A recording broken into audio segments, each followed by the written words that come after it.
The moment Eleanor Price stepped off that dusty stagecoach in Wyoming territory, she knew three things. Her past was buried, her future was uncertain, and the man she'd come to marry was a complete stranger. But nothing, not the whispers that chased her from Boston, not the 2,000-mile journey west, not even the marriage certificate folded in her traveling case, could have prepared her for the words that would slice through her carefully constructed hope like a knife through silk. "You look just like Hope," the boy said, staring at her with eyes full of ghosts. And just like that, Eleanor's new beginning crumbled into question. Stay with me until the end of this story, and don't forget to hit that like button and comment what city you're watching from.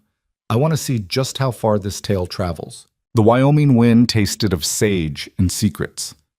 Eleanor Price pressed one gloved hand against the stagecoach window, watching the endless stretch of territory roll past in shades of gold and amber.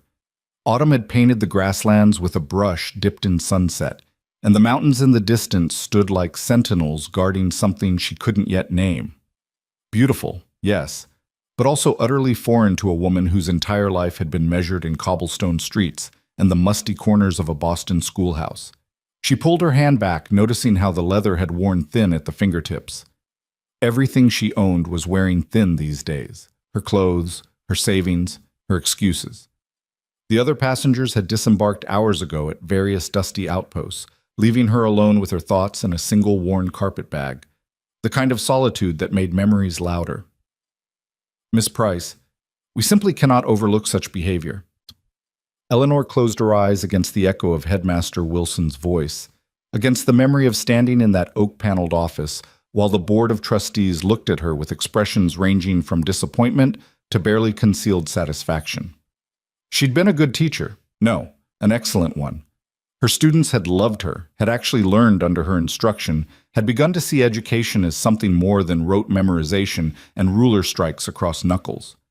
But none of that mattered when Marcus Pemberton decided that her rejection of his advances was a personal insult requiring revenge.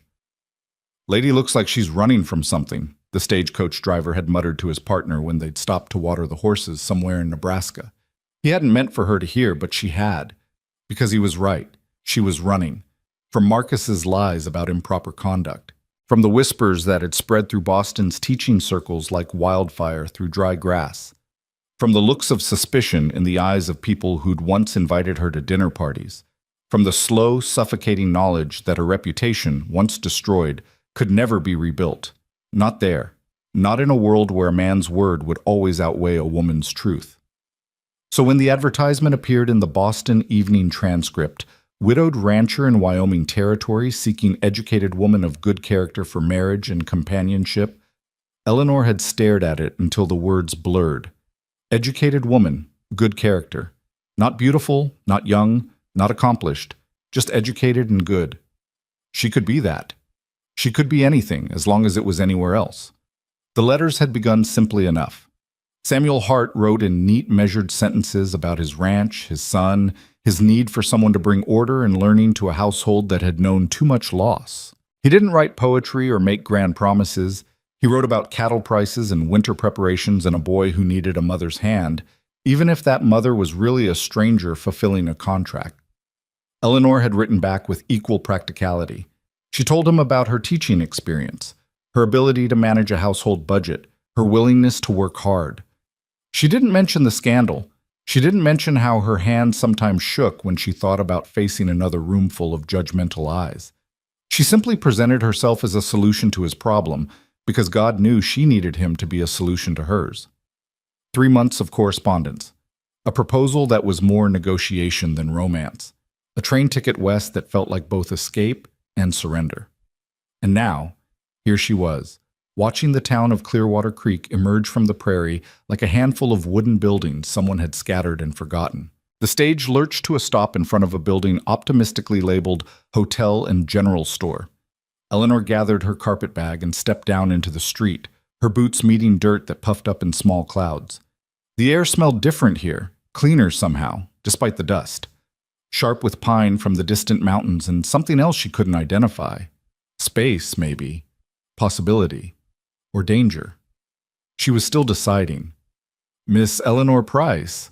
The voice belonged to a tall man standing beside a wagon that had seen better years. He wore work-worn clothes and a hat that shaded eyes the color of storm clouds. He didn't smile, but he removed his hat, a gesture that seemed to cost him some effort, as though courtesy was a language he'd half forgotten. "Mr. Hart?" She kept her voice steady, even as her heart hammered against her ribs. This was him, her husband-to-be, the stranger she'd agreed to marry based on nothing but ink on paper and the desperate need to disappear. "Samuel," he corrected quietly, "no need for formality between us." His gaze moved over her face, assessing but not unkind. "Journey treat you all right?" "Well enough." Eleanor met his eyes, refusing to look away first. If they were going to build any kind of life together, she wouldn't start by being timid. "Thank you for meeting me." Something flickered across his expression. Surprise, maybe, or approval. "Got a room at the hotel for tonight. Figure you'll want to rest before we head out to the ranch. It's about an hour's ride and the road's rough." "I don't need—" Eleanor started, then caught herself. She was exhausted, bone-deep tired from 2 weeks of rattling stagecoaches and uncomfortable way stations. Pride was a luxury she could no longer afford. "Thank you. That's thoughtful." Samuel nodded and reached for her bag. His hands were large, calloused, the hands of someone who worked with tools and rope and things that didn't care about gentleness. But he handled her worn carpet bag carefully, as though it might contain something precious. "There's someone I want you to meet," he said, turning toward the wagon. Eleanor's breath caught. There, sitting on the wagon bench with legs too short to reach the footboard, was a boy of perhaps 8 or 9. He had his father's serious expression, but lighter hair, sun-bleached to the color of wheat. He watched her with an intensity that seemed too old for his young face, as though he'd already learned not to trust easily. "Caleb," Samuel said, his voice softening in a way it hadn't when he'd spoken to her. "This is Miss Eleanor, the lady I told you about."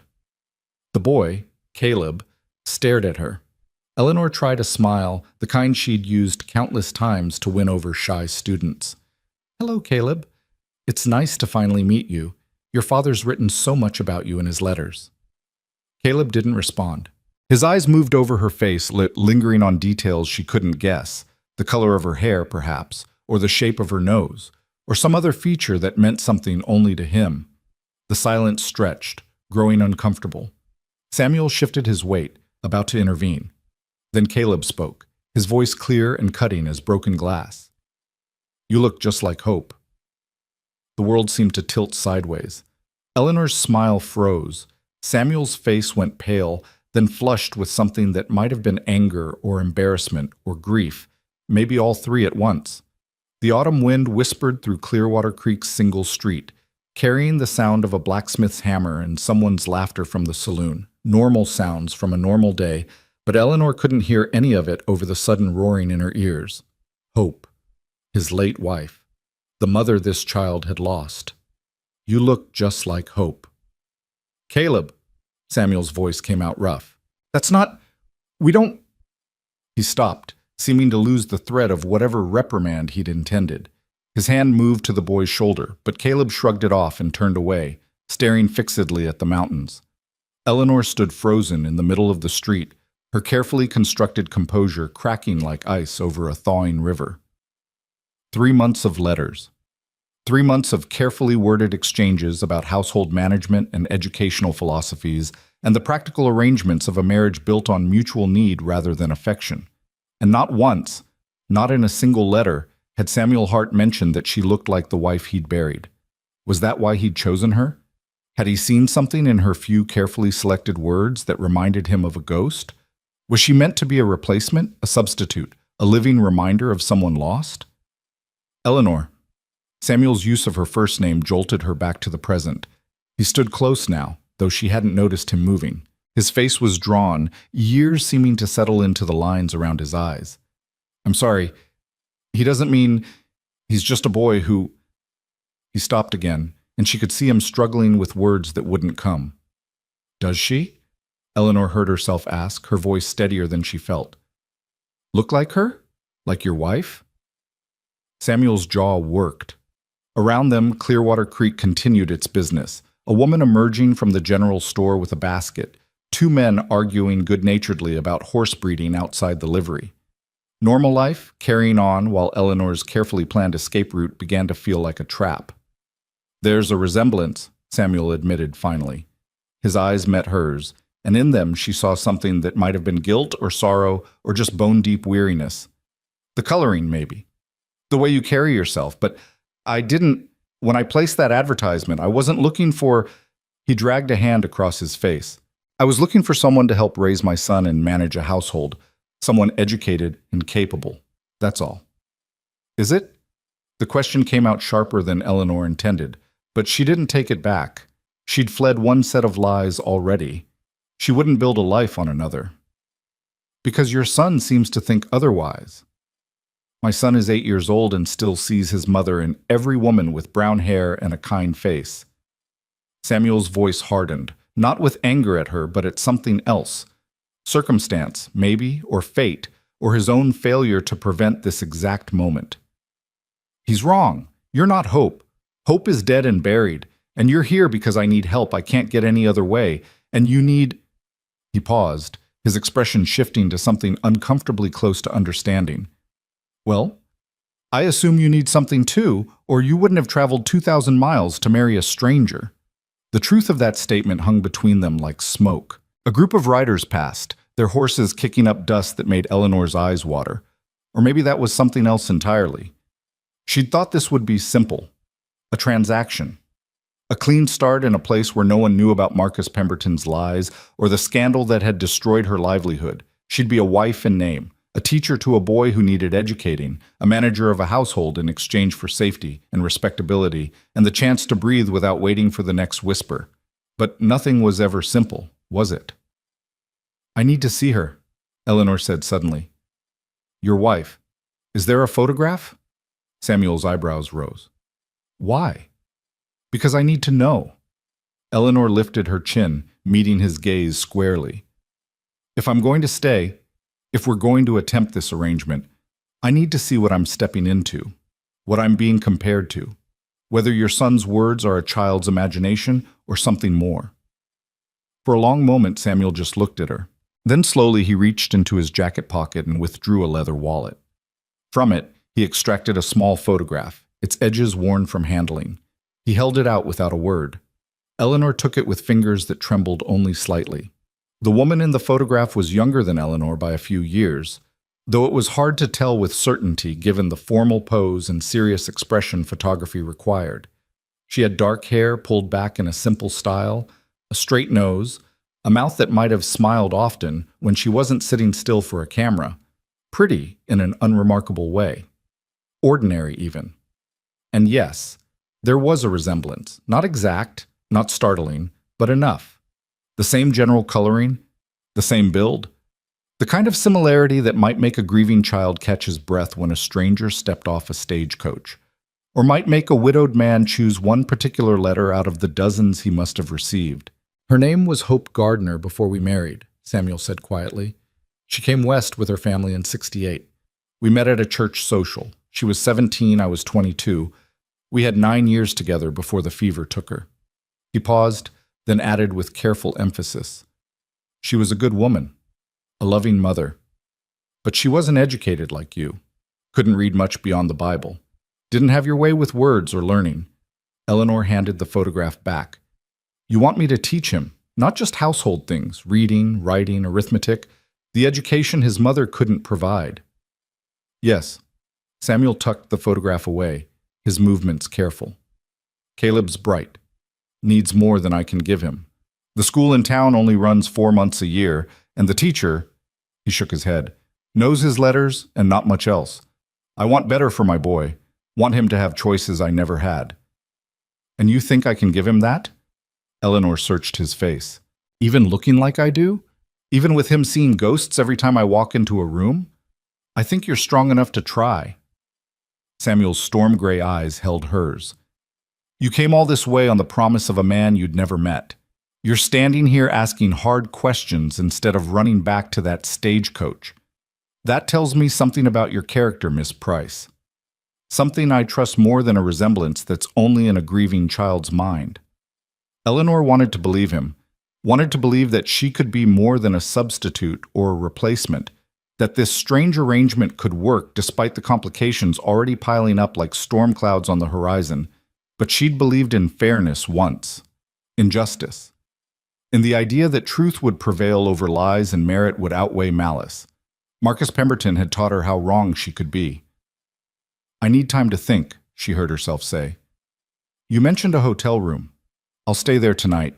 Tomorrow, you can take me out to see the ranch, meet Caleb properly, understand what this life would actually look like. And then I'll decide whether to stay or take the next stage back east."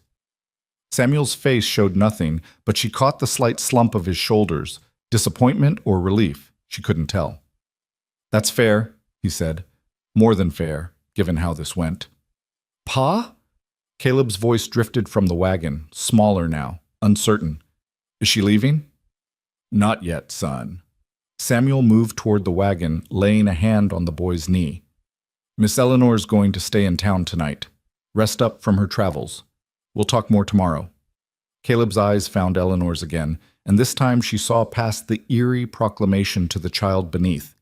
A boy who'd lost his mother, who maybe hoped to find her again in every woman who passed through his life, who'd learned that the world could take away everything you loved without warning or explanation.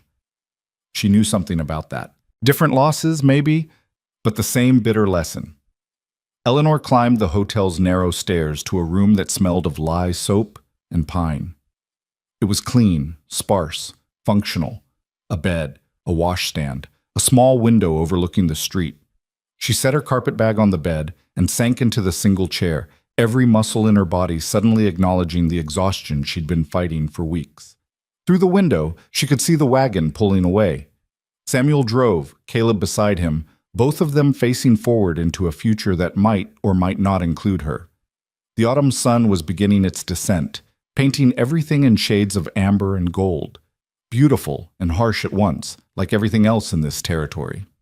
Eleanor pulled out the letters she'd saved, Samuel's neat, careful correspondence. She reread them in the fading light, looking for clues she'd missed. Had there been any hint of this complication? Any suggestion that he was seeking a replacement for a lost love rather than a practical partner? No. Just honest, straightforward words about land and cattle and a boy who needed raising. About the loneliness of a house too quiet. About the need for someone capable and educated to bring order to chaos. Maybe he'd been telling the truth. Maybe the resemblance really was coincidental, and only a grieving child's imagination made it seem significant.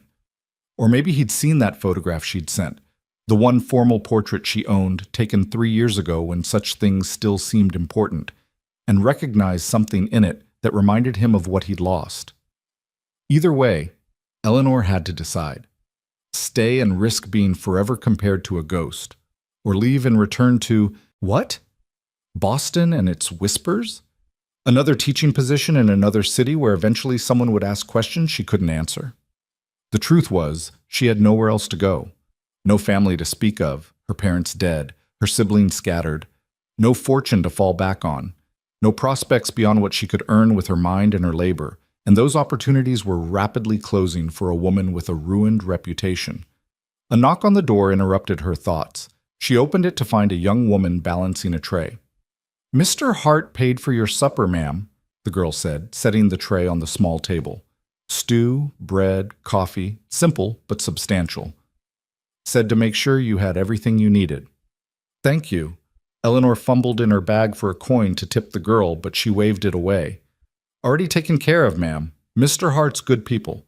Everyone in Clearwater knows that." The girl paused, curiosity bright in her eyes. "You really gonna marry him? Move out to the ranch?" "I'm considering it." "Well, if you do..." The girl lowered her voice, though they were alone. "Might want to know that folks around here respect Sam Hart. He's had a hard time of it since Hope passed. Tried to manage on his own, but a ranch is too much for one man and a small boy. Lost some cattle last winter. Behind on some debts. Could use someone capable to help put things right." Eleanor absorbed this new information. Samuel's letters had mentioned difficulties, but he downplayed them. Pride, probably, or fear that full disclosure would scare away his only prospect. "Thank you for telling me," Eleanor said. The girl nodded and left. Eleanor ate mechanically, tasting nothing. Through the window, full darkness had fallen, bringing with it a sky full of stars brighter than any she'd seen in Boston. The Milky Way sprawled across the heavens like spilled milk, beautiful and indifferent to human complications. Somewhere out there in the dark, Samuel Hart was putting his son to bed. Maybe answering questions about the woman who looked like Mama. Maybe explaining why she might not stay. Maybe wondering if he'd made a terrible mistake in bringing someone here under false, or at least incomplete, pretenses. And Eleanor sat in a strange room in a strange town at the edge of everything she'd ever known, trying to decide if she had the courage to step off one more cliff. She thought of her students back in Boston, the ones who'd believed her when she said truth mattered, the ones who'd seen her escorted from the building and learned a different lesson entirely about how the world really worked. She thought of Marcus Pemberton, who'd probably already found another target for his unwanted attentions. She thought of Headmaster Wilson and his board of trustees, who'd chosen comfortable lies over uncomfortable truth. And she thought of a small boy saying, "You look just like Hope," with a mixture of wonder and accusation that suggested he hadn't yet decided if that was a gift or a betrayal. Eleanor stood and moved to the window. Clearwater Creek had settled into evening quiet. A few lit windows marked homes where families gathered. The saloon still glowed with lamplight and raucous laughter. A dog barked somewhere, answered by another in the distance. This could be her home. These could be her people. That ranch in the darkness could be her future, if she was brave enough or desperate enough to claim it. Tomorrow she would see the land, meet Caleb again with fewer witnesses and more honesty, look Samuel Hart in the eye and ask the questions she should have asked in letters but hadn't known to voice. She would walk through the house where Hope Gardner had lived and died, and she would decide if there was room in it for Eleanor Price. But tonight, alone in the dark, she allowed herself to acknowledge the fear. Not of hard work or frontier hardship, or even of a marriage without love, but of investing everything she had left, her hope, her effort, her battered faith in new beginnings, only to discover she'd traded one kind of ruin for another. Sleep came eventually, thin and troubled. Eleanor dreamed of stagecoaches and schoolrooms, of letters written in neat handwriting and photographs of women who might or might not look alike. She dreamed of a boy with wheat-colored hair asking questions she couldn't answer, and a man with storm-gray eyes offering salvation that might be nothing more than another form of cage. When she woke to pale dawn light filtering through the window, her decision still wasn't made. But the stagecoach east wouldn't leave for 3 more days. She had time. Not much, but enough. Eleanor rose and washed her face in the basin, staring at her reflection in the small mirror. Brown hair, ordinary features, eyes that had seen too much disappointment for 26 years of living. Was there really a resemblance to Hope Gardner, or did people just see what they wanted to see?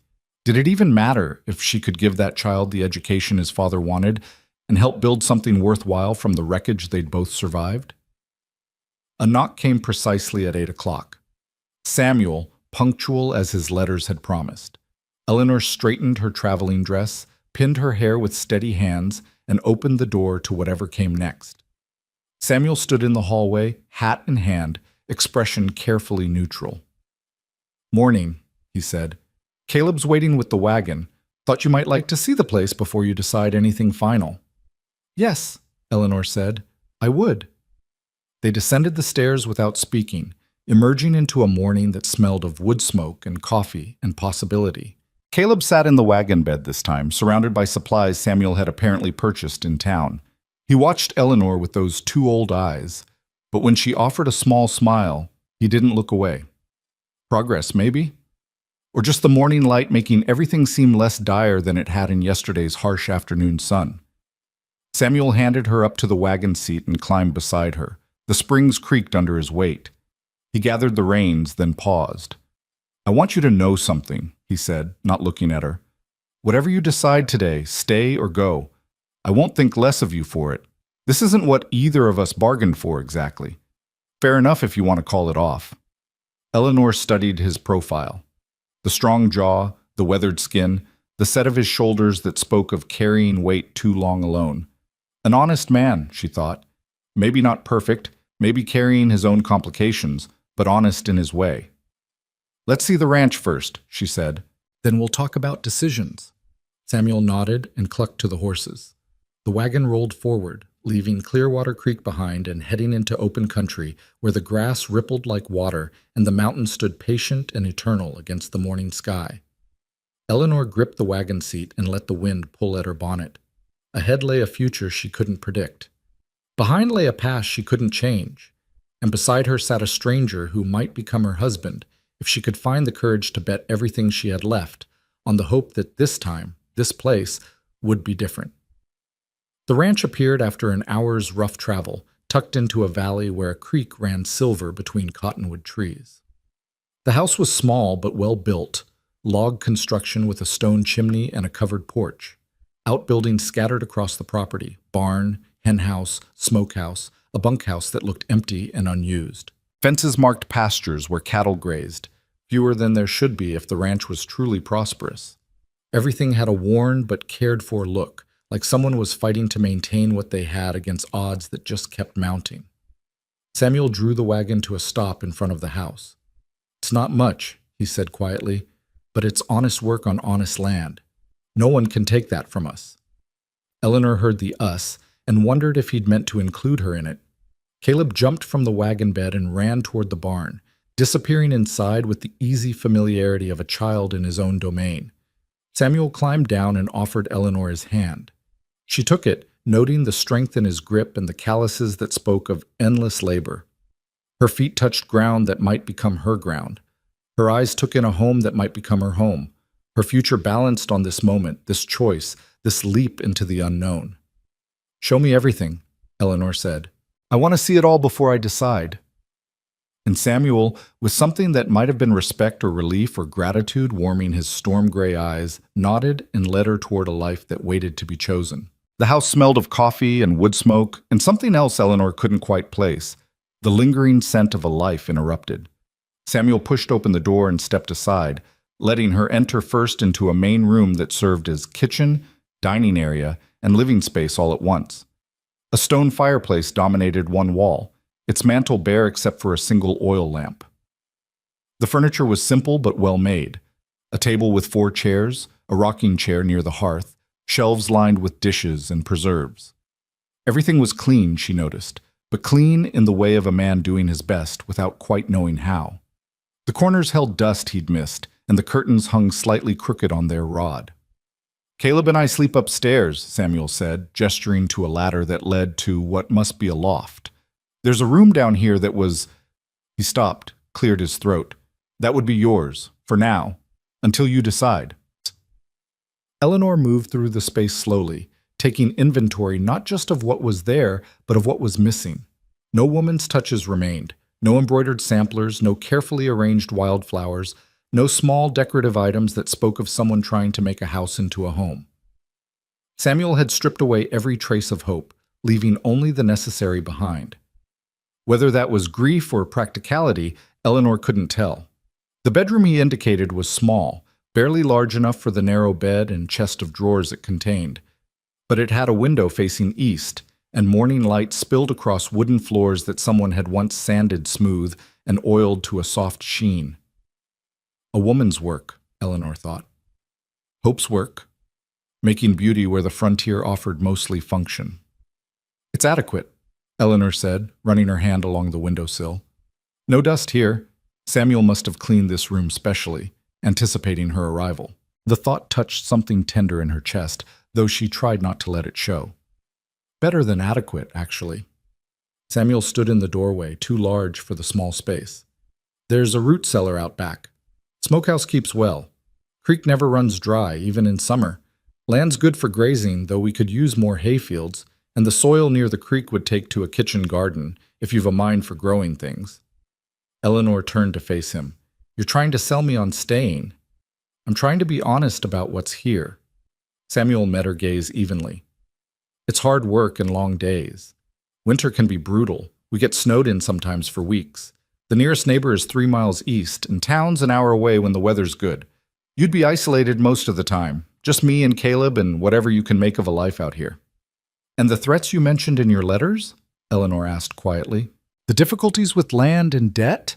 How bad is it really?" Samuel's jaw tightened. For a moment, she thought he might deflect or minimize, the way men often did when admitting to struggles that felt like failures. But then his shoulders dropped slightly, and the careful neutrality in his expression cracked to reveal something raw underneath.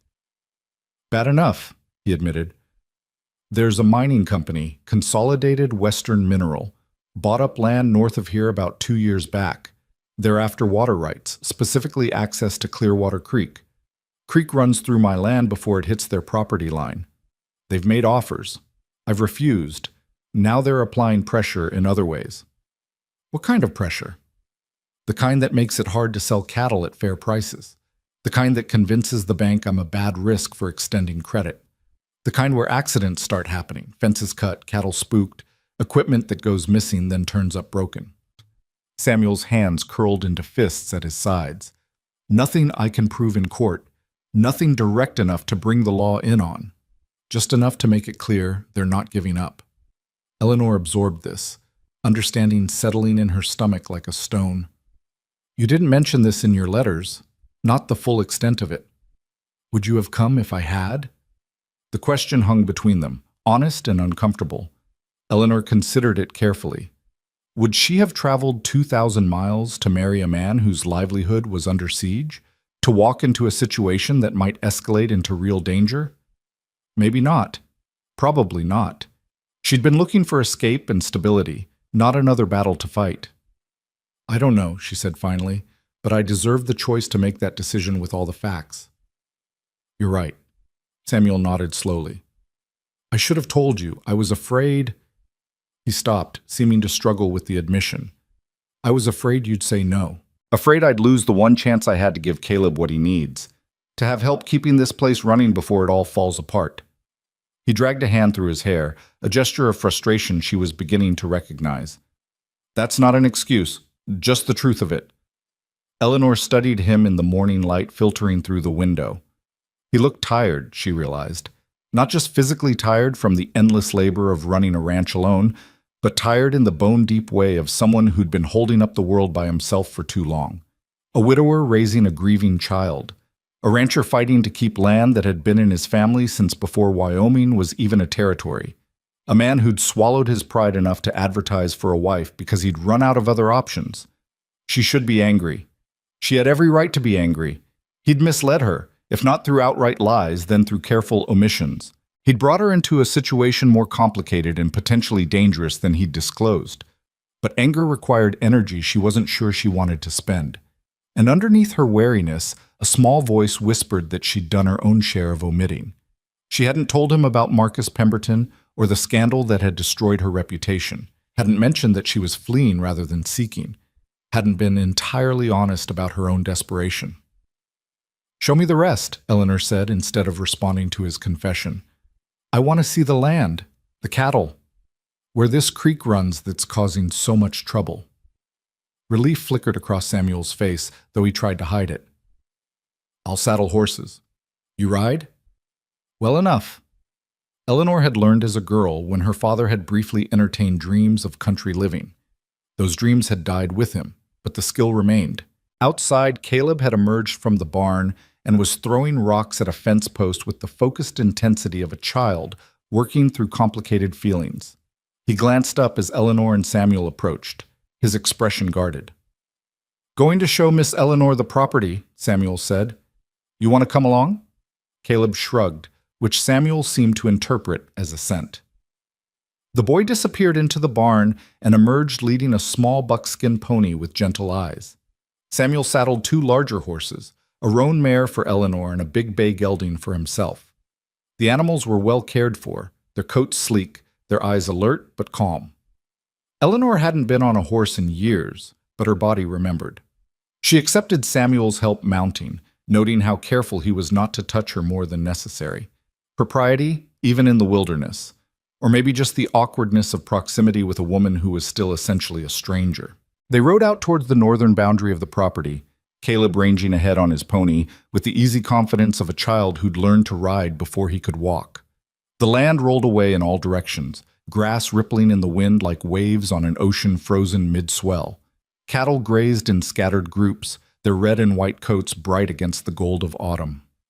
In the distance, mountains rose sharp and dramatic, their peaks already dusted with early snow. It was beautiful, harsh and unforgiving in its way, but beautiful nonetheless. The kind of beauty that made Eleanor understand why people left everything behind to claim a piece of this wilderness for themselves. "We run about 200 head," Samuel said, nodding toward the cattle. "Should be closer to 400 for land this size. Lost too many last winter when the snows came early. Lost more to rustling I can't prove, but no damn well is connected to Consolidated Western." Eleanor noticed how his voice roughened when he talked about these losses. Pride wounded, frustration building. A man watching something he'd built with his own hands slowly crumble despite his best efforts to hold it together. "How much land do you have?" she asked. 640 acres, full section. My father homesteaded it back in '59 before the war. Built the house, broke the first ground, started the herd with nothing but determination and a willingness to outwork everyone around him. Samuel's gaze swept across the property with something that looked like love and burden combined. "He left it to me when he passed in '72. Made me promise I'd keep it in the family, that I'd build something lasting here." The weight of that promise hung in his words. Eleanor understood about promises made to the dead, how they could sustain you or crush you, depending on whether you had the strength to fulfill them. They reached the creek, which ran clear and cold over a bed of smooth stones. Cottonwoods lined its banks, their leaves turned gold by the season. Water burbled over rocks, creating a sound that was almost musical. Eleanor could see why the mining company wanted access. Water was life in this territory. Control the water and you controlled everything downstream. "Consolidated Western's land starts about a mile north of here," Samuel explained, dismounting and helping Eleanor down. Caleb had already scrambled off his pony and was throwing stones into the creek, watching the ripples spread. "Creek flows from the mountains through my property and onto theirs. They've got some springs on their land, but not enough to support the kind of operation they're planning. They need this water." "What are they mining?" Eleanor asked, crouching to trail her fingers through the cold stream. "Silver mostly, some copper. They've got capital backing from investors back east. New York money looking to get rich off Western resources. They don't care about the land or the people living on it, just the profit margin." Samuel's voice held a bitterness Eleanor recognized. The East consuming the West, progress trampling tradition, money overriding rights. An old story, playing out again in this remote valley. "Can they take the water without your permission?" "Not legally. Water rights in Wyoming territory favor prior appropriation. First in time, first in right. My family was using this water before Consolidated Western even existed. But laws only matter if they're enforced, and the territorial government is 300 miles away in Cheyenne. By the time any legal challenge worked through the system, I could be bankrupt or dead." The casual way he said dead sent a chill through Eleanor. "You think they'd go that far?" Samuel's expression darkened. "Men have died for less in this territory. A convenient accident, a confrontation that goes wrong, some trouble with cattle rustlers that gets out of hand. Plenty of ways for a stubborn rancher to meet a bad end, especially if he's alone with no one to watch his back." Eleanor stood, brushing dirt from her skirt. "But you're not alone anymore. You have Caleb." "Caleb's 8 years old." Samuel watched his son playing by the creek, and the fear in his face was naked and raw. "He'd be no protection if things turned ugly. Hell, he'd be another vulnerability for them to exploit. Another point of leverage." He turned to Eleanor. "That's part of why I need someone else here, someone capable. Someone who could get Caleb to safety if trouble comes. Someone who could testify if something happens to me." So there it was. The full truth laid bare. He needed a wife not just for domestic help or his son's education, but as insurance, as a witness, as someone who could keep his child safe if his fight with Consolidated Western ended the way he clearly feared it might. Eleanor should have felt used, should have been angry all over again at this additional layer of complication he'd failed to mention in his careful letters. But instead, she felt something else. Understanding, maybe, or recognition. Because wasn't she also here out of desperate calculation? Wasn't she also using this arrangement to solve problems she couldn't solve alone? "Pa!" Caleb's shout cut through the tension. "There's riders coming!" Eleanor spun to follow the boy's pointing finger.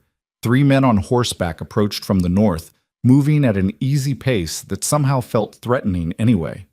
Samuel's hand went instinctively to his hip, where Eleanor now noticed he wore a pistol she hadn't seen before. "Get behind me," Samuel said quietly. "Both of you." Eleanor gathered Caleb close instead, her hand on his shoulder.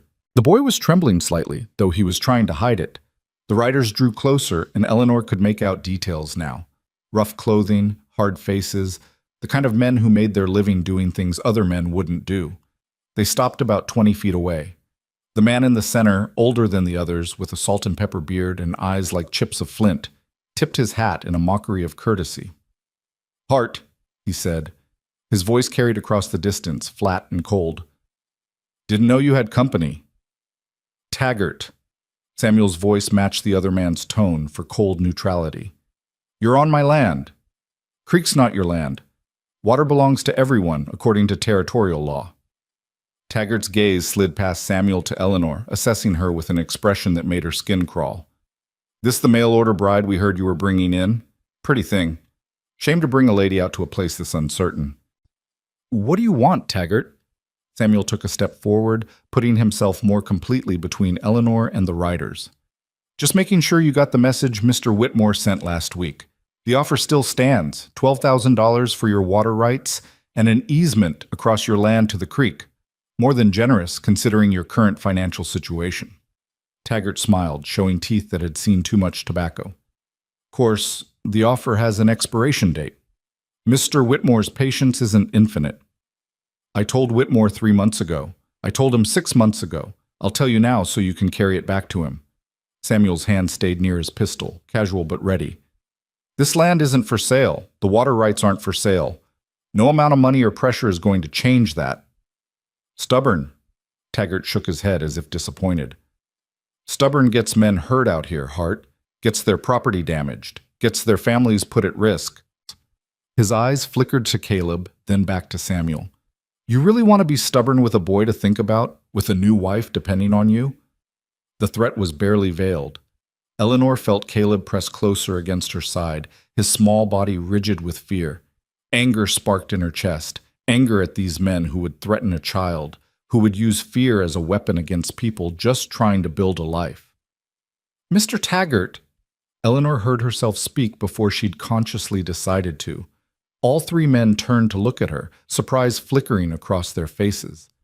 Women didn't speak in situations like this. Women stayed silent and let men handle threats and violence. But Eleanor had spent the last 3 months learning what happened when she stayed silent while men rewrote reality to suit themselves. "Ma'am?" Taggart's tone was mocking, but he was listening. "I'm not Mr. Hart's wife yet, so your threats regarding my dependence on him are premature." Eleanor kept her voice steady, channeling every bit of authority she'd ever used to control a classroom of rowdy students. "But I'm an educated woman from Boston with connections to newspapers back east. The kind of newspapers that love stories about Eastern capital exploiting Western settlers. About big companies using intimidation and violence against honest families. The kind of stories that make investors very nervous about where their money is going." Taggart's smile faded. "That a threat, ma'am?" "It's a statement of fact." Eleanor met his gaze without flinching. "I keep detailed journals. I write regular letters, and I have friends in the publishing industry who would be very interested in a first-hand account of territorial justice, or the lack thereof. So if you're planning to threaten Mr. Hart's family, you might want to consider that his family now includes someone who can make your employer's life very complicated in ways that don't involve territorial courts or local law enforcement." The silence that followed was brittle as thin ice. Samuel had turned to stare at her, his expression somewhere between shock and something that might have been admiration. Caleb had stopped trembling and was looking up at her with wide eyes. Taggart's face had gone hard as stone. "Boston lady," he said slowly, "think you're smart coming out here with your education and your connections. But this isn't Boston. Things work different in Wyoming territory. You might want to learn that before you get yourself hurt along with this stubborn fool you're planning to marry." "I've learned quite a bit about how things work when powerful men feel threatened," Eleanor replied. "And I've learned that sunshine is the best disinfectant. So by all means, continue with your intimidation. But know that every word of this conversation is going in my next letter to my friend at the Boston Daily Globe. I'm sure his readers will find it fascinating. Taggart's hand moved toward his own pistol, and Samuel's hand moved faster, coming up with his weapon half drawn before the other man even touched leather. The two other riders shifted in their saddles, hands moving to their own guns. "I think we're done here," Samuel said, his voice cold as winter. "You've delivered your message. Now get off my land before this gets ugly." For a long moment, nobody moved. Eleanor could hear her own heartbeat pounding in her ears, could feel Caleb's hand gripping her skirt so tight his knuckles had gone white.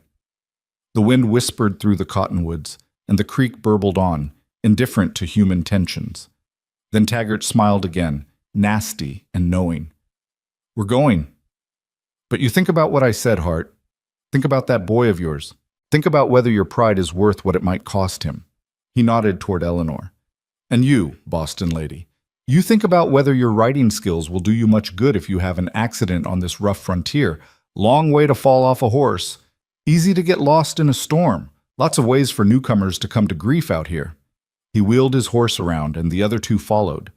They rode north toward Consolidated Western's land at that same easy pace, as if they had all the time in the world. As if this was just the beginning of a game they knew they would eventually win.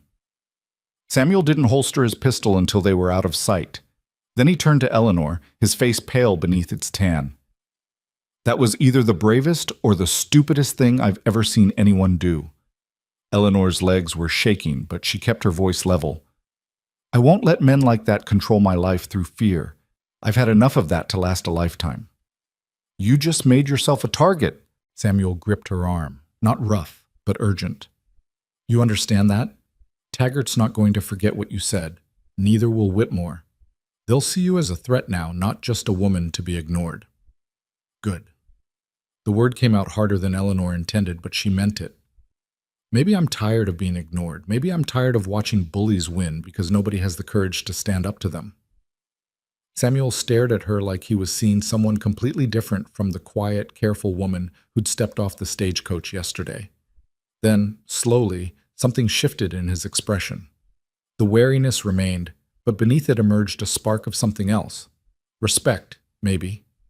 Or hope. "Pa?" Caleb's voice was small. "Is Miss Eleanor really going to write about us in the newspapers?" Samuel looked down at his son, then back at Eleanor. "I don't know, son. Are you?" Eleanor thought about it. She'd thrown the threat out in the heat of the moment, but was it true? Did she have those connections? Could she actually make good on her promise? The answer surprised her. Yes. She did have a friend at the Globe, Thomas Whitfield, who'd been a fellow teacher before moving into journalism. He'd written to her after the scandal, one of the few who'd believed her side of the story. He'd said if she ever needed anything, she should let him know. She'd never taken him up on it, too proud to ask for help. But maybe pride was another luxury she couldn't afford anymore. "Yes," Eleanor said, meeting Samuel's eyes. "I am. If that's what it takes to protect this family and this land, then yes. I'll write every detail and send it east with my compliments. Let them try to intimidate people when the whole country is watching." Samuel studied her face for a long moment. Then he did something Eleanor didn't expect. He smiled. Not a big smile. Not the kind that transformed his whole face, but a small, genuine smile that reached his eyes and made him look years younger. "Then I guess you're staying," he said quietly. Eleanor realized he was right. Somewhere in the last 10 minutes, in the space between Taggart's threats and her own defiant response, she'd made her decision. She was staying. Not because she had nowhere else to go, though that was still true, but because something in her had woken up when she'd faced down those riders. Something that had been sleeping since Marcus Pemberton's lies had driven her from her classroom. Something fierce and determined and absolutely unwilling to run anymore. "I guess I am," she agreed. Caleb looked between them, confusion and cautious hope mixing on his young face. "You're going to be my new ma?" The question landed like a physical blow. Eleanor knelt down to his level, meeting those eyes that had said she looked like hope. "I'm going to marry your father," she said carefully. "I'm going to live here and help run the ranch and teach you everything I know, but I'm not trying to replace your mother, Caleb. I can't do that, and I won't try. I'm just someone new, someone different, someone who's going to do her best to be here for you, if you'll let me." Caleb considered this with the seriousness of a child who'd learned to weigh words carefully. "Will you teach me to read better? Pa tries, but he's not very good at it." Eleanor felt her throat tighten. "Yes, I'll teach you to read and write, and anything else you want to learn." "Okay," Caleb said. Then, with the subject apparently settled in his mind, he ran back toward his pony. "I'm going to ride back to the barn." They watched him gallop away, fearless and resilient in the way children somehow manage to be even after loss and hardship. Samuel cleared his throat, and when Eleanor looked at him, she saw something raw and grateful in his expression. "Thank you," he said simply. "For that. For understanding what he needs to hear." "I was a teacher," Eleanor reminded him. "I know something about children and grief." "Still." Samuel offered his hand to help her mount her horse. Not everyone would have handled it that way. Hope would have. He stopped, the name catching in his throat. Eleanor waited, but he didn't finish the thought. Instead, he mounted his own horse, and they rode back toward the ranch in silence, the autumn sun climbing higher in the sky. By the time they returned to the house, Eleanor's decision had settled into certainty. She would marry Samuel Hart. She would help him fight Consolidated Western. She would teach Caleb and manage the household and learn how to survive in this harsh, beautiful territory, not because it was easy or safe or what she'd originally imagined, but because it was necessary. Because sometimes the only way forward was through, and this flawed, complicated arrangement was the only path she could see. That evening, they sat at the kitchen table, the three of them, while Samuel laid out the practical details. They would marry in town in 3 days when the circuit judge came through. Eleanor would move her few belongings into the house. She would have authority over household matters and Caleb's education. Samuel would handle the ranch and the ongoing conflict with Consolidated Western, but he would keep her informed. No more secrets. No more careful omissions. "I'll write to my friend in Boston tomorrow," Eleanor said, pushing stew around her plate. The food was hearty but bland, clearly the cooking of a man doing his best without much skill. Another thing she could improve. "Thomas Whitfield. He's a journalist. I'll tell him what's happening here. It might take months for anything to come of it, but at least we'll have established a record." Samuel nodded. "Every bit helps. I've been fighting this alone for too long. Having someone else who understands what's at stake." He paused, searching for words. "It matters. More than I knew how to say in those letters." Caleb, who'd been quiet through dinner, suddenly spoke up. "Miss Eleanor, since you're going to be here now, can we fix up Ma's garden?" The question created a pocket of silence. Eleanor glanced at Samuel, whose face had gone carefully blank. She chose her words with care. "I'd like that," she said. "If your father doesn't mind, we could plant some vegetables for next summer, maybe some flowers too." "Ma liked flowers," Caleb said, his voice wistful. "Yellow ones, especially." "Then we'll plant yellow ones," Eleanor promised. "You can help me decide where everything should go." Samuel's hand tightened around his coffee cup, but he nodded. "Garden's been neglected too long anyway. Time it got some attention." That night, lying in the small bedroom that would be hers, Eleanor listened to the sounds of the frontier settling into darkness. Wind rattling the shutters, an owl calling somewhere nearby. The creak of floorboards as Samuel moved around upstairs, getting Caleb settled for sleep. Different sounds than Boston's constant hum of traffic and voices, but not unwelcome. She thought about the photograph of Hope Gardner, about resemblances real or imagined, about the weight of stepping into a dead woman's shoes.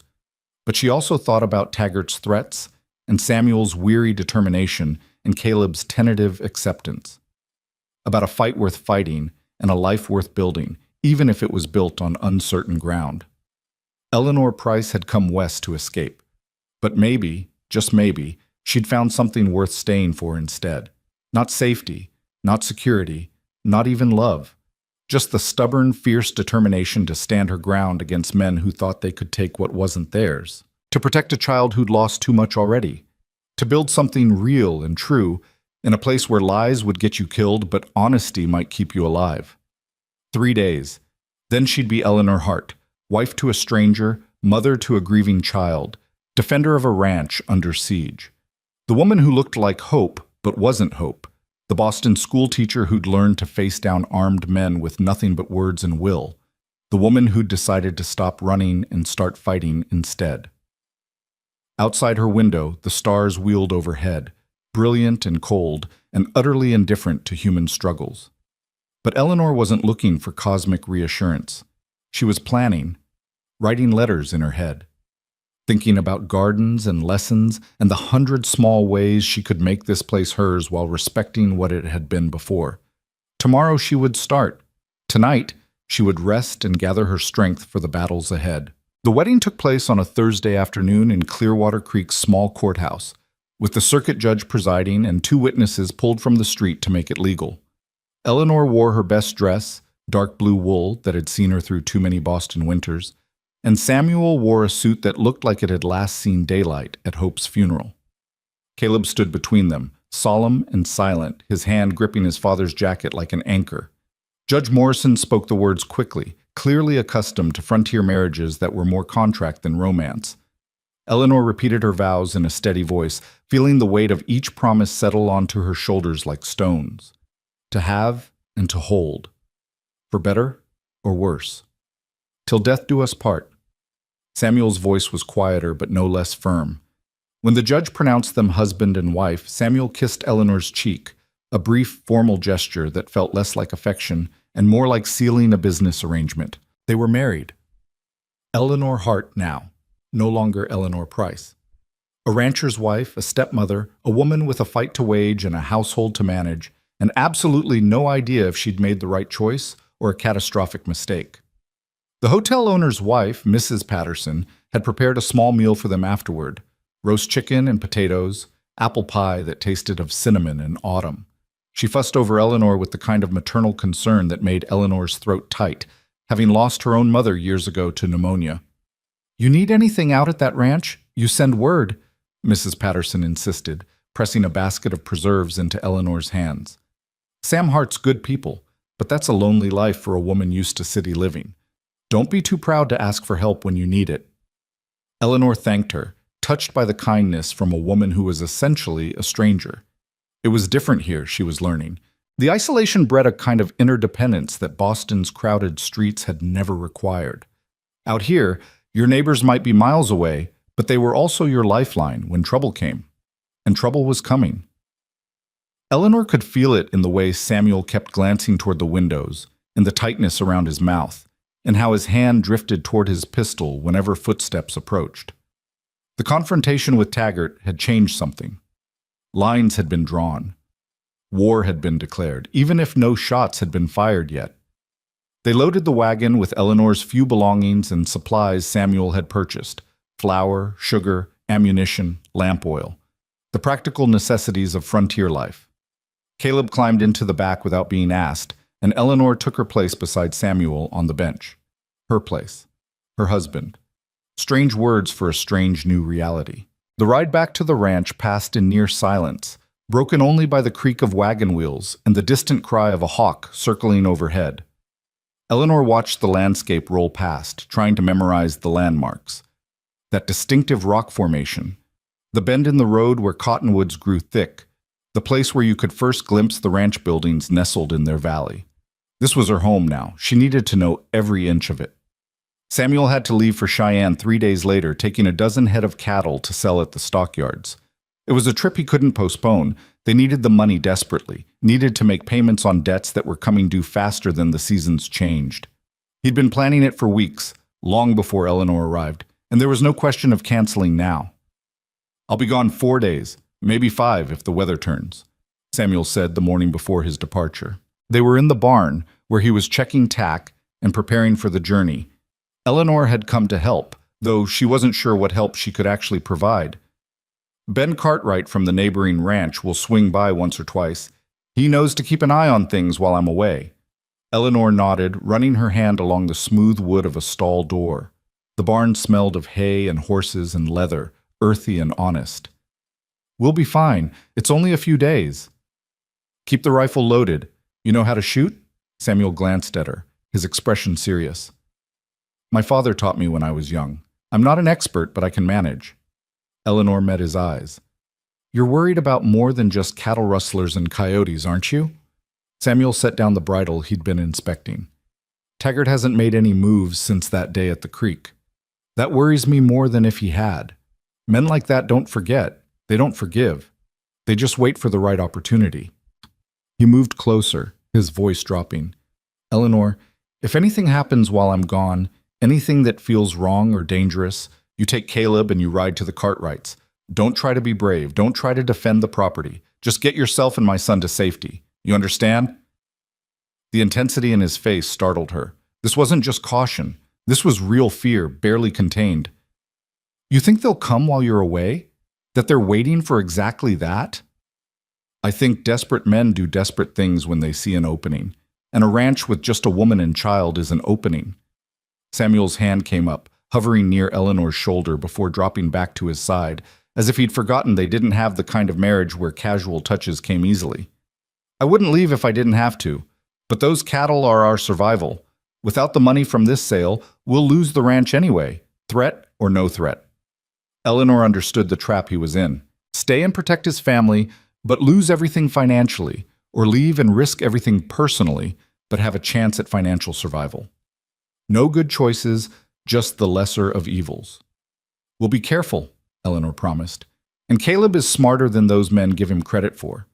If trouble comes, he'll know to listen to me. He trusts you. Samuel's voice softened slightly. I see it in how he follows you around, asking questions. He hasn't done that since Hope died. Hasn't let himself get close to anyone. He's a good boy, just lonely and grieving. Eleanor thought of Caleb, who'd spent the past 3 days shadowing her as she learned the rhythms of the ranch, showing her where Hope had planted herbs where the chickens liked to hide their eggs, which cattle were gentle and which had mean streaks.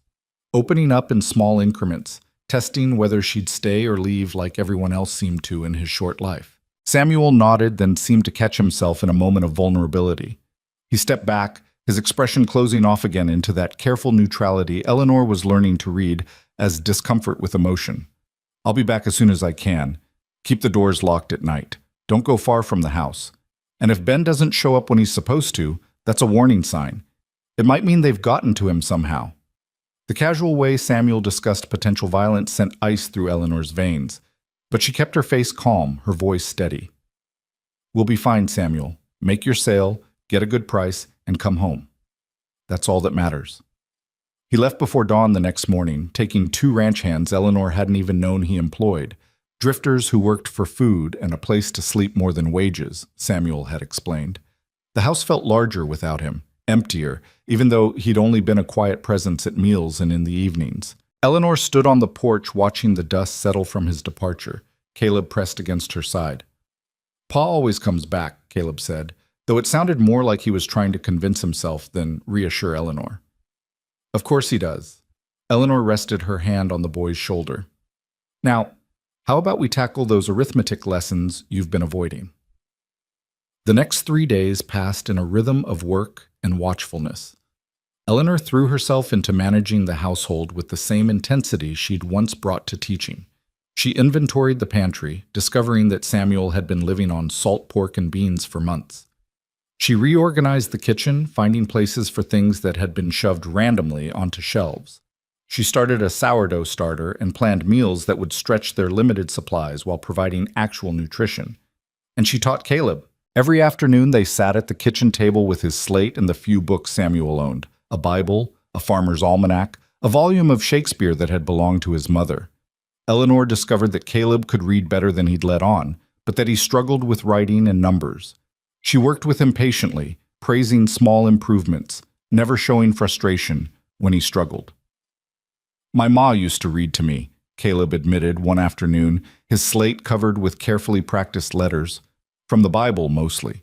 She liked the stories about brave people doing hard things. Eleanor thought about Hope, about a woman who couldn't read well herself but had valued stories enough to struggle through them for her son. Your mother sounds like she was very brave herself, coming west, building a life here, raising you in this wild place. Caleb nodded, his pencil stilling. She wasn't scared of anything, not storms or wild animals or anything. He looked up at Eleanor, his expression achingly young. Are you scared? Of what those men might do? The question deserved honesty. Yes, Eleanor admitted. I'm scared, but being scared doesn't mean we stop doing what needs to be done. It just means we're careful and smart about how we do it. Ma said something like that once. Caleb returned to his letters, and Eleanor saw the ghost of a smile on his face. Not comparing her to Hope this time, just noting a similarity with something that felt like approval rather than accusation. Progress, Eleanor thought. Slow and fragile, but progress nonetheless. The trouble came on the fourth night. Eleanor had gone to bed later than usual, having spent the evening baking bread for the next day and writing a long letter to Thomas Whitfield detailing everything that had happened since her arrival. She'd just blown out her lamp when she heard it, a sound that didn't belong. Not the usual night noises of the ranch settling, but something else. Something deliberate. Horses. Multiple horses, moving quietly, but not quite quietly enough. Eleanor's heart slammed against her ribs. She threw off her blankets and crossed to the window in her nightgown, peering through the gap in the curtains. The moon was nearly full, bright enough to cast shadows, and in those shadows she could make out shapes. 4 men, maybe 5, dismounting near the barn, moving with purpose toward it, carrying something she couldn't quite see. Then she smelled it. Smoke. Terror and rage flooded through her in equal measure. They were going to burn the barn, destroy Samuel's livelihood in one night while he was away and couldn't defend it. Kill the animals trapped inside, take away his ability to work the land, force him into bankruptcy through sheer destruction. Eleanor didn't stop to think. She grabbed the rifle Samuel had left loaded by the door and ran for the stairs. "Caleb!" Her voice came out sharp and urgent. "Caleb, wake up now!" The boy appeared at the top of the ladder, rubbing sleep from his eyes. "What's wrong?" "Men are trying to burn the barn. I need you to run to the Cartwright's ranch as fast as you can. Take the buckskin pony. He knows the way even in the dark. Tell them what's happening. Can you do that?" Caleb's face went pale but determined. "What about you?" "I'm going to stop them." Eleanor was already moving toward the door, checking the rifle's load with hands that shook but held steady. "Go now, Caleb. Don't argue. Just go." She didn't wait to see if he obeyed. She couldn't afford to. Through the window, she could see flames beginning to lick at the barn's wooden walls. If it caught fully, nothing would save it. And if the fire spread to the dry grass around it, the whole ranch could go up. Eleanor threw open the front door and stepped onto the porch, the rifle raised to her shoulder. The men near the barn spun around, clearly not expecting resistance. In the firelight, she recognized Taggart's distinctive silhouette. "That's far enough!" Eleanor's voice rang out across the yard, steadier than she felt. "Step away from that barn or I will shoot!" Taggart laughed, the sound carrying across the distance between them. "Boston lady! Didn't expect to see you playing ranch defender. Where's that husband of yours? Run off and left you alone?" "I said step away from the barn." Eleanor aimed at the ground near Taggart's feet and squeezed the trigger. The rifle kicked against her shoulder, the shot echoing like thunder. Dirt exploded inches from where Taggart stood. The men scattered, cursing. Taggart dove behind a water trough, drawing his own weapon. "You just made a big mistake, lady. You think you can shoot at me and walk away?" Eleanor's mind raced. She'd bought herself seconds, maybe a minute, but she was one woman with one rifle against 5 armed men. The barn was already burning, flames spreading faster than she'd anticipated. And Caleb, she prayed he'd listened, prayed he was already riding hard for the Cartwrights. She fired again, this time aiming for one of the men trying to circle around toward the house. The shot went wide, but it made them think twice about advancing. "Reload." Her hands fumbled with the ammunition, muscle memory from childhood lessons coming back in fragmented pieces. "Get the bullet in. Ram it home. Cock the hammer." "You can't hold us off forever," Taggart shouted. "And when we're done with you, Hart's going to come home to ashes and a widow's grave." The threat crystallized something in Eleanor. She'd spent months running from men who thought they could intimidate her into silence. Marcus Pemberton with his lies, Headmaster Wilson with his cowardice, the whole social machinery of Boston that had ground her reputation to dust. And now these men, thinking a woman alone was easy prey. She was done running. Eleanor stepped off of the porch and moved toward the barn, firing as she went. Not trying to hit anyone, she wasn't a good enough shot for that in the dark, but creating enough chaos to keep them pinned down. Her nightgown caught on something and tore. Smoke stung her eyes. The heat from the flames grew stronger as she got closer. The horses. She could hear them screaming inside the barn, terrified and trapped. If she could just get to the door, could let them out before the roof collapsed. A bullet whined past her ear, close enough that she felt the displacement of air. Eleanor dropped to the ground, her heart hammering. Too close. That had been too close. She raised the rifle again, but before she could fire, she heard something that made hope surge through her chest. More horses, coming fast, and voices, men's voices, shouting. What the hell? Taggart spun toward the sound. Coming up the road was a group of riders, their horses dark shapes against the moonlit sky. 6, maybe 7 of them. The Cartwrights in their hands, Eleanor realized. Caleb had made it. Her brave, fierce stepson had gotten help. Taggart! Ben Cartwright's voice boomed across the yard. You and your boys get off Hart's land before this turns into something you won't walk away from. The tide had turned. Taggart's men were already moving toward their horses, the odds no longer in their favor. But Taggart himself stood his ground for a moment longer, his face twisted with fury in the firelight. This isn't over, he snarled toward Eleanor. You tell Hart this is just the beginning. Mr. Whitmore doesn't take kindly to being threatened by some Eastern schoolteacher with a big mouth. Then he was on his horse and riding hard toward the northern boundary, his men following. The Cartwrights let them go, more concerned with the fire than pursuit. Ben dismounted and ran toward Eleanor, his weathered face creased with concern. Mrs. Hart, are you hit? Are you hurt? He gripped her shoulders, checking for injuries. I'm fine. Eleanor tried to stand, but her legs wouldn't quite hold her. The adrenaline that had carried her through the confrontation was draining away, leaving her shaking. The barn. We have to save the horses. Already on it. One of Cartwright's sons was throwing open the barn doors, leading terrified animals out into the safety of the yard. The flames were concentrated on one corner, the section Taggart's men had deliberately fired. If they worked fast, they might save most of the structure. The next hour passed in a blur of frantic activity. Bucket brigades from the creek, men beating out flames with wet blankets. Eleanor worked alongside them, her ruined nightgown soaked and filthy, her hands blistered, her throat raw from smoke. But slowly, agonizingly, they brought the fire under control. By the time the first hint of dawn touched the eastern sky, the barn still stood, damaged, blackened, but standing. Eleanor sank down on the porch steps, every muscle in her body screaming. Caleb appeared beside her, wrapped in a blanket someone had given him. He'd ridden back with the Cartwrights, refusing to stay behind where it was safe. You did it, he whispered, his eyes huge. You stopped them. We stopped them, Eleanor corrected, pulling him close despite her filthy state. You rode for help. You were so brave, Caleb, so brave. I was scared the whole time, Caleb admitted into her shoulder. Being brave doesn't mean not being scared. It means doing what needs to be done even when you're terrified. Eleanor stroked his hair, feeling him tremble against her stepson, her responsibility, the child she'd promised to protect. Ben Cartwright approached, his face grim. Mrs. Hart, you did something either incredibly brave or incredibly foolish tonight.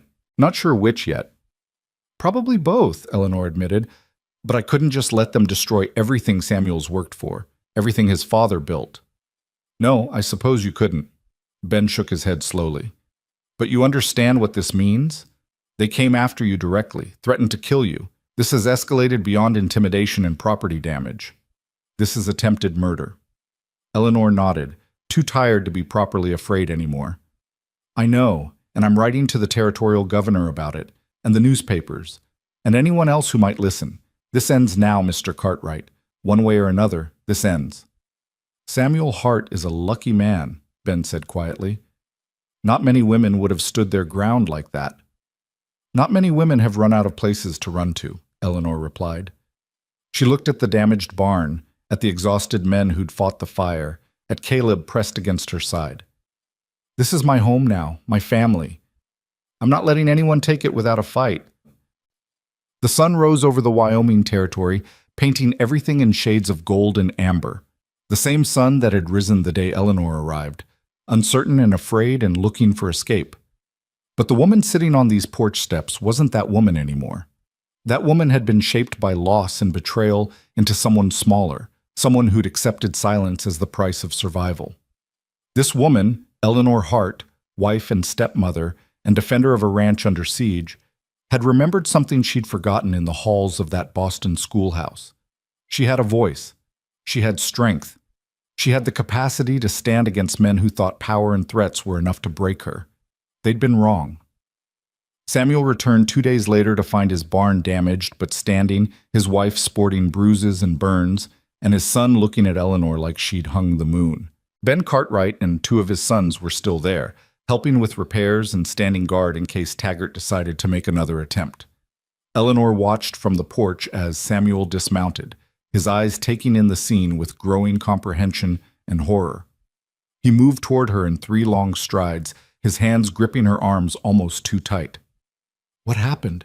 Ben's boy said something about a fire, but I thought—" He stopped, his gaze moving over her face, cataloging every bruise and scratch. "You fought them. Alone."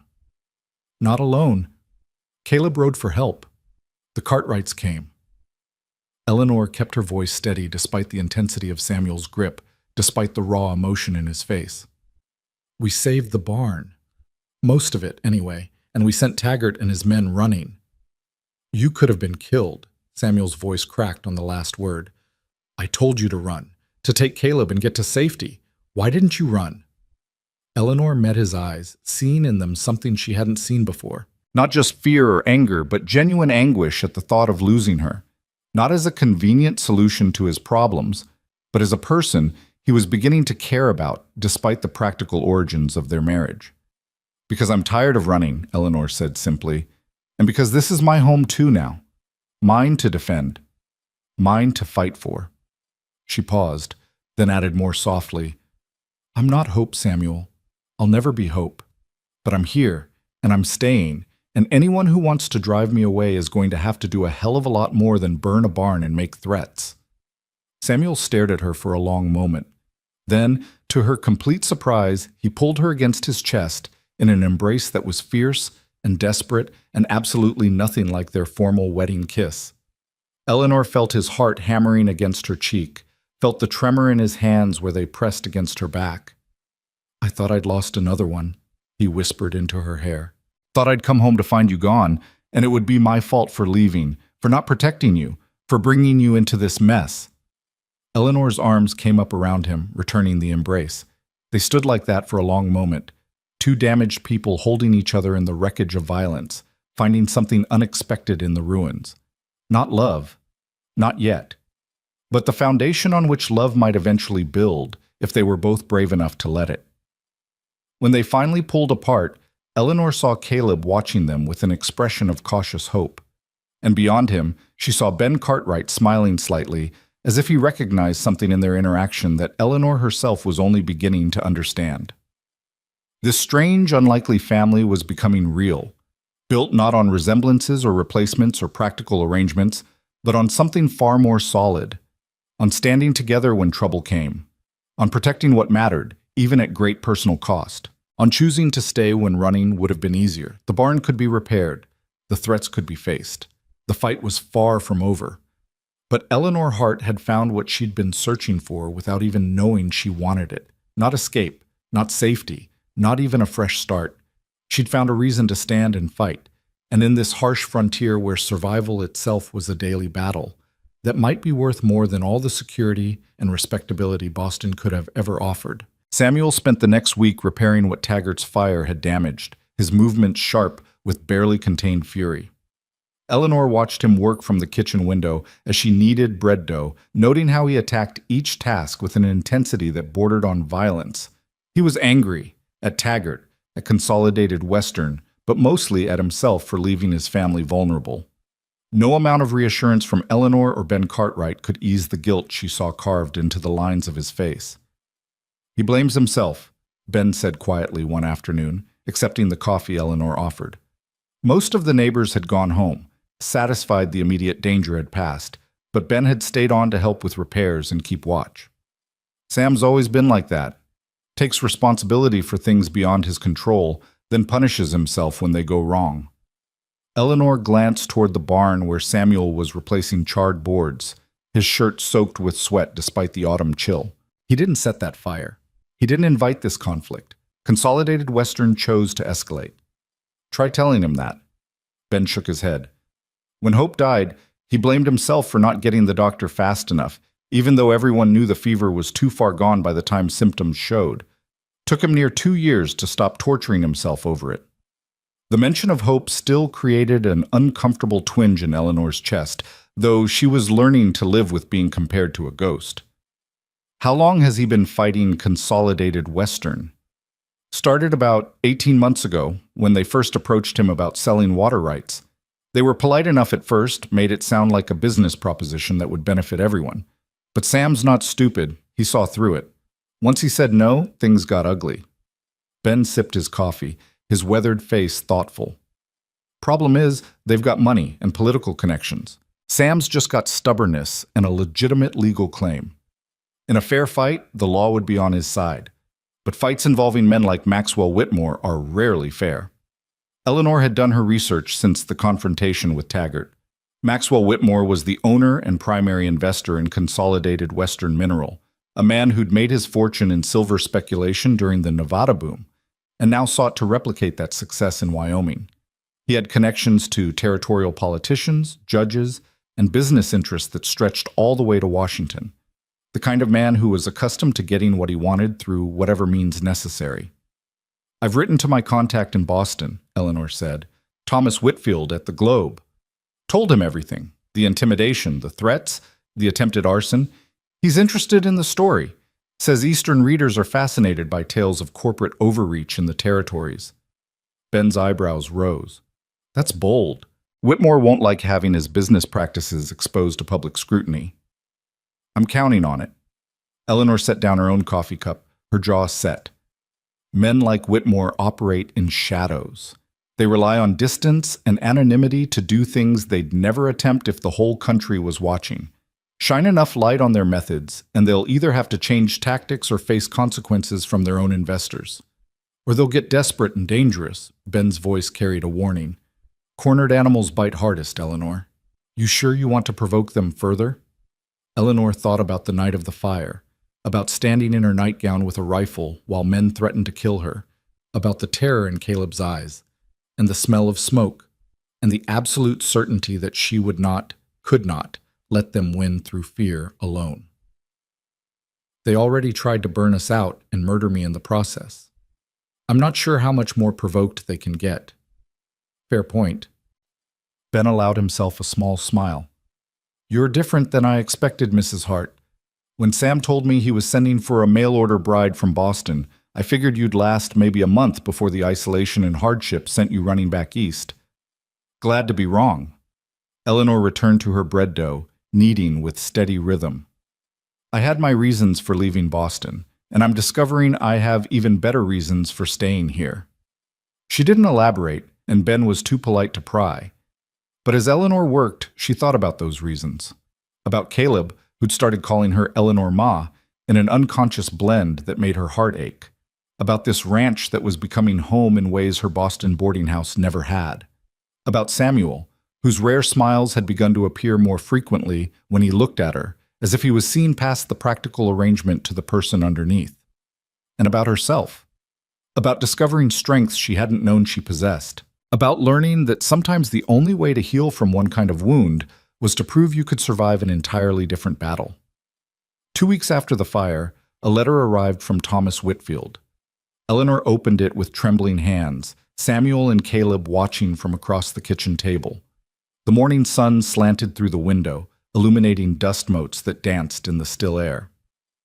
Dear Eleanor, the letter began, your account of events in Clearwater Creek has caused quite a stir here at the Globe. My editor is extremely interested in running a series of articles about Consolidated Western's practices. However, we need more than your testimony alone. We need documentation, witnesses, evidence of a pattern of intimidation that can be verified independently. Can you provide this? Eleanor looked up to find Samuel's eyes on her. He wants proof, documentation, more than just my word against Whitmore's. How much proof does he need? Samuel's voice was tight. They tried to burn down my barn with my wife inside. That's attempted murder, which we can't prove in court because Taggart will deny everything, and we have no witnesses besides ourselves and the Cartwrights, who'd be dismissed as biased neighbors. Eleanor scanned the rest of Thomas's letter, her mind racing. But if there are other ranchers, other victims of Consolidated Western's intimidation, and if we can document a pattern of behavior, there are others. Samuel stood abruptly, pacing to the window. Jim Morrison over in Carbon County, Consolidated Western tried to force him off land they wanted for a rail spur. The Hendersons lost their water rights in what everyone knew was a rigged legal proceeding. There's been at least half a dozen small ranchers and settlers who've had trouble with Whitmore's people over the past 2 years. Will they talk? Will they go on record? Eleanor's pulse quickened. This could work. A coordinated exposé showing Consolidated Western's systematic abuse of power, published in a major Eastern newspaper where Whitmore's investors would see it. The court of public opinion might accomplish what territorial law could not. Samuel turned from the window, his expression conflicted. Some might, others are too scared or too beaten down. Morrison moved his family to Colorado rather than keep fighting. The Hendersons sold out at a loss and headed to Oregon, getting people to dredge up painful memories and expose themselves to potential retaliation. He shook his head. That's asking a lot. I know. Eleanor folded the letter carefully. But it might be the only way to stop this. Not just for us, but for everyone Whitmore might target in the future. Caleb had been quiet through this exchange, his slate forgotten in front of him. Now he spoke up, his young voice serious. If we get proof and send it to the newspapers, will the bad men leave us alone? Eleanor and Samuel exchanged glances. How did you explain to a child that justice was complicated, that sometimes doing the right thing made you more of a target before it made you safer? We hope so, son, Samuel said finally. That's what we're fighting for. Eleanor made the decision then, looking at Caleb's worried face and Samuel's tired eyes. I'll go. I'll visit the other ranchers, collect their stories, document everything I can. Thomas needs evidence, and I'll get it for him.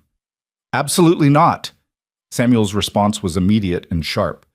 You think I'm letting you ride all over Wyoming territory interviewing people who've been targeted by the same men who tried to kill you? That's insanity. Then come with me. Eleanor stood, facing him across the table. We'll go together. Visit the ranchers, gather statements, build a case that's ironclad. Ben can watch Caleb in the ranch. Eleanor, Samuel started, but she cut him off. This is the fight we're in, Samuel. We can hunker down and defend, hoping they eventually give up, or we can go on the offensive, force them into the light where they can't operate with impunity. Eleanor's voice was steady, certain. I didn't come all this way to cower, and I don't think you're the kind of man who backs down either. Samuel stared at her for a long moment. Then slowly, something shifted in his expression. The resistance faded, replaced by a kind of grim determination Eleanor recognized from the night he'd returned to find his barn damaged and his wife bruised but standing. You're right, he said quietly. Running hasn't worked. Defending hasn't worked. Maybe it's time to take this fight to them. They spent the next 3 days planning. Ben Cartwright agreed to move into the ranch while they were gone, bringing 2 of his sons for additional security. Eleanor wrote careful letters to the ranchers Samuel identified, explaining their purpose and asking for meetings. She packed supplies for a journey that would take them through some of the roughest country in the territory, places where settlements were days apart, and help was a luxury you couldn't count on. Caleb took the news of their departure better than Eleanor expected, though she saw the fear flickering in his eyes when he thought no one was watching. The night before they left, she found him in the barn, sitting in the hayloft where he often retreated when troubled. Can I come up? Eleanor asked from the ladder. Caleb nodded, and she climbed into the loft, settling beside him in the sweet-smelling hay. Through the open loft door they could see stars emerging in the darkening sky, brilliant and infinite. You're scared we won't come back, Eleanor said. Not a question. Caleb's hands twisted in his lap. Ma went to town one day and didn't come back. She got sick and then she was just gone. His voice was small, younger than his 8 years. What if something happens to you and Pa? Eleanor's heart clenched. This child had already lost so much, and now she and Samuel were leaving him to chase justice that might be nothing more than a dream. But they couldn't protect him by hiding. The only real protection was ending the threat permanently. Your mother got sick with something nobody could prevent or control, Eleanor said gently. That was cruel and unfair and absolutely not your fault or anyone's fault. It was just the terrible randomness of life. She took Caleb's hand in hers. What your father and I are doing is different. We're choosing to face a threat we can actually do something about. We're not being reckless. We're being strategic. And we're doing it so you can grow up on this ranch without fear, without looking over your shoulder waiting for bad men to come finish what they started. But what if... Caleb's voice broke. What if is the question that will paralyze you if you let it. Eleanor squeezed his hand. Your father taught me something without meaning to. He showed me that sometimes the scariest thing is also the necessary thing. That running from fear doesn't make you safer. It just makes you smaller. She turned to look at him directly. I'm coming back, Caleb. Your father is coming back. And when we do, we're going to have the evidence we need to end this threat once and for all. That's a promise. Caleb searched her face in the dimming light. You promise? Really? I promise.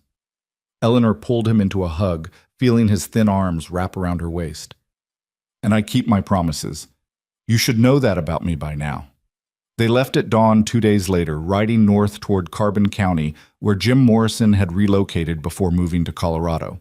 Samuel had managed to track down his new address through mutual acquaintances, and Morrison had sent back a terse telegram agreeing to meet.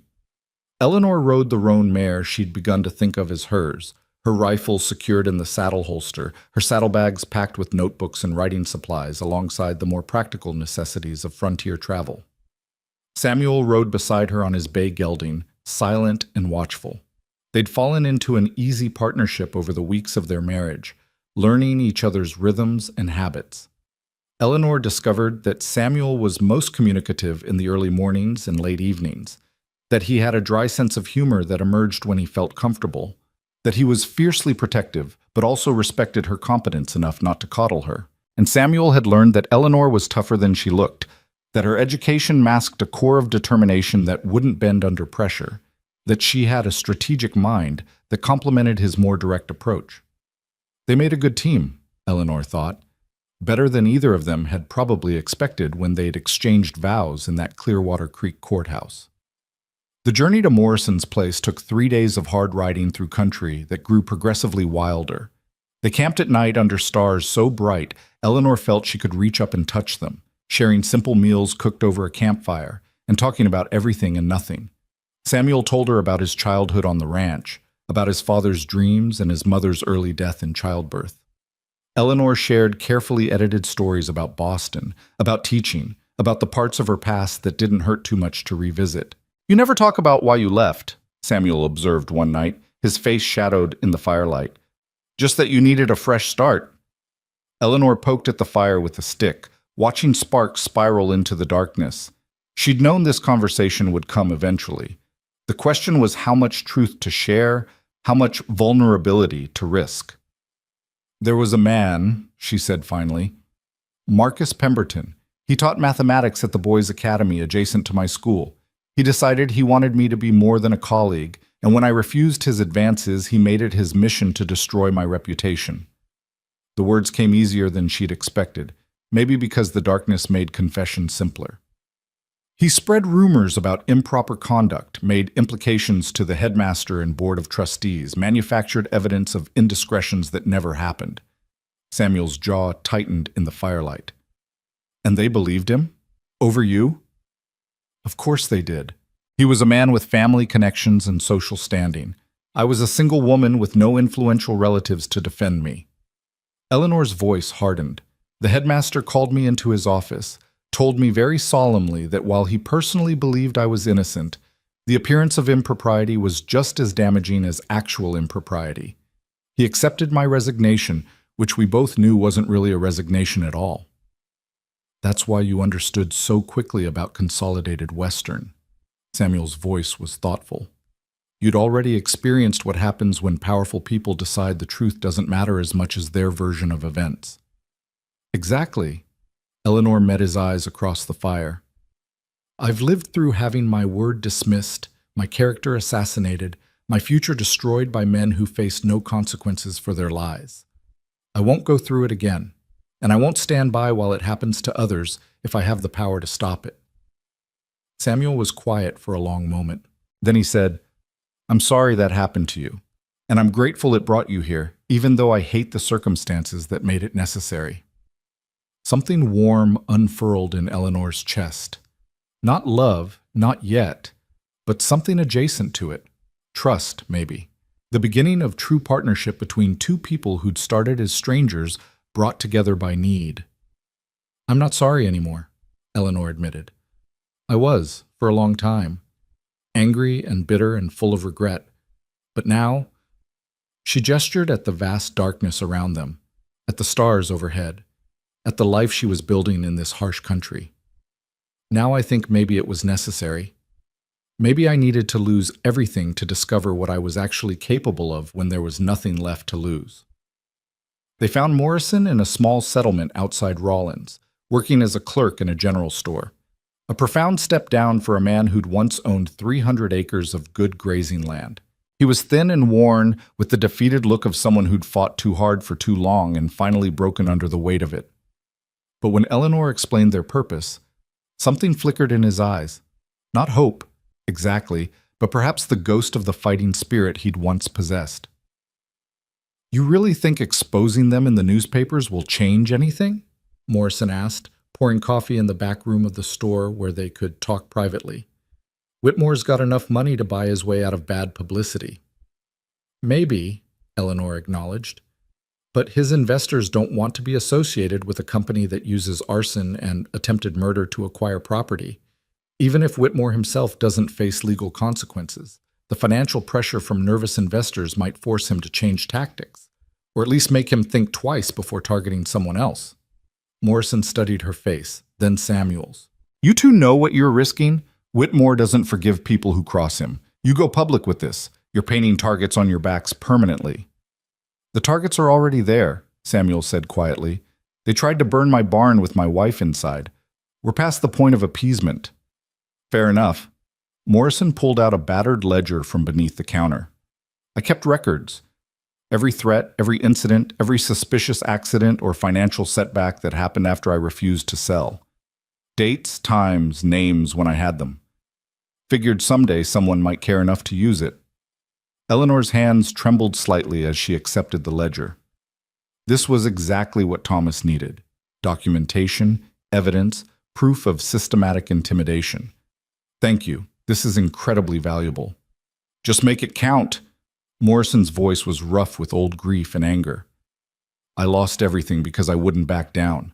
My wife lost faith in me. My children grew up thinking their father was a failure who couldn't protect them. If my story can prevent that from happening to other families, then maybe it wasn't all for nothing." They spent 2 hours with Morrison, Eleanor taking meticulous notes while Samuel asked clarifying questions. By the time they left, Eleanor's notebooks were full of dates and incidents, and the kind of detailed evidence that would make Thomas's editors very happy indeed. Over the next 2 weeks, they repeated this process with 5 other families. The Hendersons, who'd been driven off their land through a combination of legal manipulation and outright intimidation. The widow Chen, whose husband had died in what was ruled an accident, but which she insisted was murder after he'd refused to sell mining rights. The Patterson brothers, who'd been bankrupted by mysterious cattle die-offs and equipment failures. Each story added another layer to the picture Eleanor was building, a comprehensive account of consolidated Western's systematic abuse of power across multiple counties and several years. Some of the interviews were conducted in comfortable homes, others in tents or makeshift shelters that spoke to how far the families had fallen. Some people were eager to talk, grateful someone was finally listening. Others were reluctant, afraid that speaking out would invite renewed retaliation. Eleanor handled each conversation with the patience and skill of a born teacher, coaxing out details while respecting people's trauma and fear. Samuel watched her work with growing respect. This woman he'd married out of desperation was proving to be far more than he'd bargained for. She had a mind like a steel trap, missing nothing, connecting patterns he wouldn't have seen. She had empathy that put frightened people at ease. and she had a core of determined fury that reminded him of his father, the same stubborn refusal to let bullies win, the same willingness to fight even when the odds were impossibly bad. On the journey home, they stopped at a small territorial courthouse where Eleanor had arranged to have several of their witness statements notarized. The clerk who handled the paperwork was an older man with shrewd eyes who studied the documents carefully. "This about Consolidated Western?" he asked, his voice low enough that it wouldn't carry beyond his desk. Eleanor glanced at Samuel, who gave a slight nod. "Yes, we're documenting their practices for publication in Eastern newspapers." The clerk's expression didn't change, but something shifted in his eyes. "About time someone did. I've processed 3 property transfers in the past year where I'd bet my last dollar the sellers were coerced. But proving it in court is another matter. Whitmore's lawyers are very good at making everything look legal and above board." "That's why we're going to the newspapers instead," Eleanor said. "Let the court of public opinion do what territorial courts won't." "Brave." The clerk stamped the final document with a decisive thud. "Or foolish, probably both. But I wish you luck. Some of us who work in the system know exactly how corrupt it's become. We just don't have the power to fight it alone." They rode the final stretch home through early November weather that threatened snow. Eleanor's saddlebags were heavy with notebooks and statements, her mind already composing the letter she would send to Thomas. She had everything he'd asked for and more, a comprehensive case that would be impossible for Whitmore to dismiss or explain away. As they crested the final ridge before the valley where the ranch lay, Eleanor saw smoke rising from the chimney. The barn stood solid despite its scarred timbers. Cattle grazed in the near pasture. Everything looked peaceful, normal, safe. But Eleanor knew that peace was temporary. The real battle was about to begin. Not with guns and fire, but with words and truth and the power of exposure. She was ready for it, more than ready. Samuel reached over and took her hand the first time he'd initiated such contact. "Whatever comes next, we face it together." Eleanor squeezed his hand in return, feeling the calluses that spoke of hard work and honest labor. "Together," she agreed. They rode down into the valley. As the first snowflakes began to fall, 2 people who'd started as strangers bound by desperation and were becoming something else entirely. Partners, allies. Maybe, eventually, something more. But first, they had a fight to win. And Eleanor Hart, who'd once fled conflict in Boston, was done running. She was planting her feet, raising her voice, and daring Maxwell Whitmore to try to silence her. The man would learn what men before him had failed to understand. Eleanor Price might have been broken, but Eleanor Hart was made of sterner stuff, forged in frontier fire and tempered by injustice, overcome. And she was just getting started. Caleb met them at the edge of the property, riding his buckskin pony at a speed that made Eleanor's heart leap into her throat. But he was grinning, truly grinning for the first time since she'd met him, and when he reached them, he practically launched himself from his saddle into Samuel's arms. "You came back! You both came back!" Caleb's voice was muffled against his father's shoulder, but Eleanor heard the relief in it, the fear that had finally been allowed to release. Samuel held his son tight, one hand cradling the back of Caleb's head. "Told you we would. Hearts keep their promises." Caleb pulled back enough to look at Eleanor, his eyes bright. "Did you get what you needed? Did people talk to you?" "They talked," Eleanor confirmed, dismounting with legs stiff from days in the saddle. "We have everything we need and then some.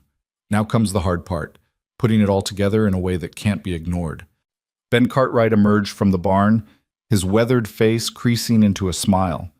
"Good to see you both in one piece. Was starting to worry when that storm rolled through yesterday." "We sheltered in a line shack near the Henderson place," Samuel said, setting Caleb down but keeping one hand on his son's shoulder, as if reassuring himself the boy was real and safe. "Any trouble here?" "Quiet as a Sunday morning. Few riders passed by on the main road, but nobody came onto the property. Taggart and his boys seemed to be laying low." Ben's expression turned serious. "Which worries me more than if they'd made another move. Quiet men plotting are more dangerous than loud men threatening." Eleanor knew he was right. In the 3 weeks since the barn fire, Consolidated Western had made no further attempts at intimidation. No cut fences, no missing cattle, no midnight visitors. Just silence, which could mean either they'd given up or they were planning something bigger. That night, after Caleb had finally been coaxed to bed and Ben had retired to the bunkhouse, Eleanor and Samuel sat at the kitchen table surrounded by notebooks and statements. The lamp cast a circle of warm light in the darkness, creating an island of purpose in the quiet house. "There's a pattern," Eleanor said, her finger tracing connections between different accounts. Every time someone refused to sell, the same sequence of events followed. First came the reasonable offer. Then when that was refused, came the accidents, livestock losses, equipment failures, things that could be explained away as bad luck. Then came the direct threats, usually delivered by Taggart or men like him. And finally, if people still wouldn't sell, came the violence or legal manipulation that forced them off their land. Samuel studied the timeline she'd created. We're in the final stage. They've tried intimidation, they've tried violence with the barn fire. Next comes either another escalation or they'll try to destroy us financially through the courts. Which is why we need to move first. Eleanor pulled out a fresh sheet of paper and began drafting the letter to Thomas Whitfield. Her handwriting was steady despite her exhaustion, each word chosen with care. This wasn't just correspondence between friends. This was ammunition. Evidence. The foundation for a fight that would be waged in newspaper columns and investor meetings rather than with guns and fire. She wrote through the night, Samuel eventually dozing in his chair while Eleanor's pen scratched across page after page. She detailed every incident, named every victim, connected every thread of Consolidated Western's systematic abuse of power.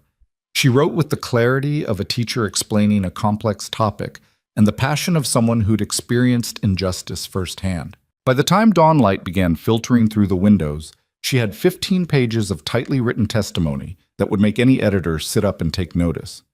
"It's good," Samuel said, reading over her shoulder. He'd woken an hour earlier but had sat quietly, not wanting to disturb her concentration. "Better than good. It's damning. Whitmore won't be able to explain this away." "He'll try." Eleanor set down her pen, flexing fingers cramped from hours of writing. Men like him always do. He'll call it biased reporting, claim we're disgruntled troublemakers with an axe to grind. But the sheer number of victims, the documented pattern, the notarized statements, that's harder to dismiss. She sealed the letter along with copies of the most crucial witness statements and addressed it to Thomas Whitfield at the Boston Globe. Samuel would take it to town that morning, send it by the fastest post available. Then they would wait and prepare for whatever response came. But Eleanor wasn't content to simply wait. Over the next 2 weeks, while Samuel worked on winterizing the ranch and preparing for the harsh months ahead, Eleanor wrote more letters. She wrote to the territorial governor, detailing Consolidated Western's practices and requesting an investigation. She wrote to the territorial newspaper in Cheyenne, sending them a condensed version of her report. She even wrote to several of Whitmore's known investors back east, politely inquiring whether they were aware of how their capital was being employed in Wyoming territory. "You're poking a hornet's nest with a very sharp stick," Ben observed one afternoon, watching Eleanor seal yet another envelope. He'd taken to stopping by regularly, ostensibly to check on the ranch, but really, Eleanor suspected, to make sure they were still alive and unmolested. "I'm making sure the hornets know they're being watched," Eleanor corrected, "that their actions have witnesses and consequences. Men like Whitmore rely on operating in darkness. I'm turning on every light I can find." The response came faster than Eleanor expected. 2 weeks after sending her initial letter to Thomas, a telegram arrived from the Clearwater Creek post office. Samuel brought it home with hands that trembled slightly as he passed it to Eleanor. She opened it with her heart pounding. The message was brief. Article published, stop response significant. Stop investors demanding answers. Stop more to follow. Stop Whitfield. "It worked," Eleanor whispered, reading the telegram 3 times to make sure she understood correctly. "Thomas published it, and people are paying attention." Samuel pulled her into an embrace that was becoming more natural between them, the careful distance of their early marriage eroding with each shared challenge. "You did it! You actually did it!" But Eleanor's mind was already racing ahead to the next moves, the potential consequences. "This is just the beginning. Whitmore will respond. We need to be ready." The response came 2 days later, though not in the form Eleanor had anticipated. Instead of Taggart and his thugs, instead of more threats or violence, a well-dressed man in an expensive suit arrived at the ranch in a private carriage. He introduced himself as James Hendricks, attorney for Consolidated Western Mineral. Eleanor invited him into the house with Samuel close beside her, both of them tense and wary. Caleb had been sent to the Cartwrights for the afternoon. No need to expose him to whatever confrontation this visit might bring. Hendricks accepted coffee with polite thanks and settled into a chair with the ease of someone accustomed to being comfortable anywhere. "I'll be direct, Mrs. Hart, Mr. Hart. My client is deeply concerned about the recent allegations published in the Boston Globe and echoed in several other newspapers. He feels these allegations are based on misunderstandings and unfortunate coincidences that have been misconstrued." "Misunderstandings," Eleanor repeated, her voice flat. "Is that what we're calling attempted arson and death threats now?" Hendricks had the grace to look uncomfortable. "I understand there have been incidents, regrettable incidents, but my client maintains that these were the actions of overzealous employees acting without his knowledge or approval. Mr. Whitmore himself had no idea." "Your client hired Taggart," Samuel interrupted, his voice hard. "Taggart doesn't do anything without orders. So either Whitmore is lying about giving those orders, or he's incompetent at managing his own employees. Either way, he's responsible." "Be that as it may," Hendricks continued smoothly, "Mr. Whitmore is prepared to make a gesture of good faith to resolve this matter amicably. He's willing to offer you $50,000 for a permanent easement across your land to access Clearwater Creek, plus an additional $10,000 in compensation for damages to your property and distress caused to your family." The number hung in the air, staggering in its magnitude. $60,000 was more money than Eleanor had ever imagined having. It was enough to pay off every debt, expand the ranch, secure Caleb's future with funds left over. It was financial security of a kind that most frontier families could only dream about. Eleanor looked at Samuel and saw the conflict in his face. The practical part of him that knew what that money could mean, warring with the stubborn pride that had kept him fighting this long. "And in exchange for this generous offer?" Eleanor asked, knowing there had to be conditions. "Mr. Whitmore would require a signed statement from both of you retracting your allegations and acknowledging that any difficulties you experienced were misunderstandings. Additionally, you would agree not to make any further public statements about Consolidated Western or its business practices." Hendricks pulled out a prepared contract, setting it on the table between them. "This is a limited-time offer, good for 48 hours. After that, Mr. Whitmore will be forced to pursue other remedies, including legal action for defamation." There it was, the trap wrapped in velvet. Take the money in silence or face the full weight of Whitmore's legal and financial resources in a fight that could bankrupt them, even if they won. Eleanor felt Samuel's hand find hers under the table, squeezing gently. A question and a promise wrapped together. Whatever they decided together. "Mr. Hendricks?" Eleanor said carefully. "Would you excuse us for a moment? My husband and I need to discuss this privately." "Of course."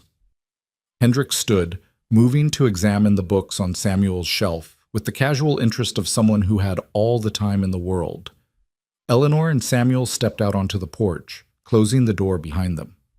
The November air was cold and sharp, carrying the promise of snow. In the distance, cattle grazed peacefully, unaware that their future was being negotiated inside the house. $60,000, Samuel said quietly. "That's more than this ranch will earn in 10 years, even in good years." "I know." Eleanor leaned against the porch rail, her mind churning through possibilities and consequences. "It would solve every financial problem we have. Secure Caleb's future. Let us live without constantly looking over our shoulders. But it would mean letting Whitmore win. It would mean abandoning every other family he'll target after us. It would mean teaching Caleb that powerful men can buy their way out of accountability for their actions." Eleanor turned to face Samuel. "And it would mean I broke my promise to all those people who trusted me with their stories. Morrison and the Hendersons and the widow Chen and all the others who thought maybe this time someone would actually fight for them." Samuel was quiet for a long moment. his eyes scanning the land his father had claimed and built and passed down with the weight of legacy and expectation. My father used to say that a man's worth isn't measured by what he owns, but by what he's willing to sacrifice for what's right. I never really understood that until now. What are you saying? I'm saying that money can't buy back your integrity once you've sold it. I'm saying that some fights are worth having even when the odds are bad and the cost is high. Samuel took Eleanor's hands in his expression more open than she'd ever seen it. I'm saying that I'd rather lose this ranch fighting for what's right than keep it by betraying everything my father taught me and everything you've shown me about courage. Eleanor felt tears prick her eyes, not of sadness, but of fierce pride in this man she'd married as a stranger and was learning to love as a partner. Then we tell him no. We tell him hell no, Samuel corrected with a slight smile. They returned to the house together, united in purpose.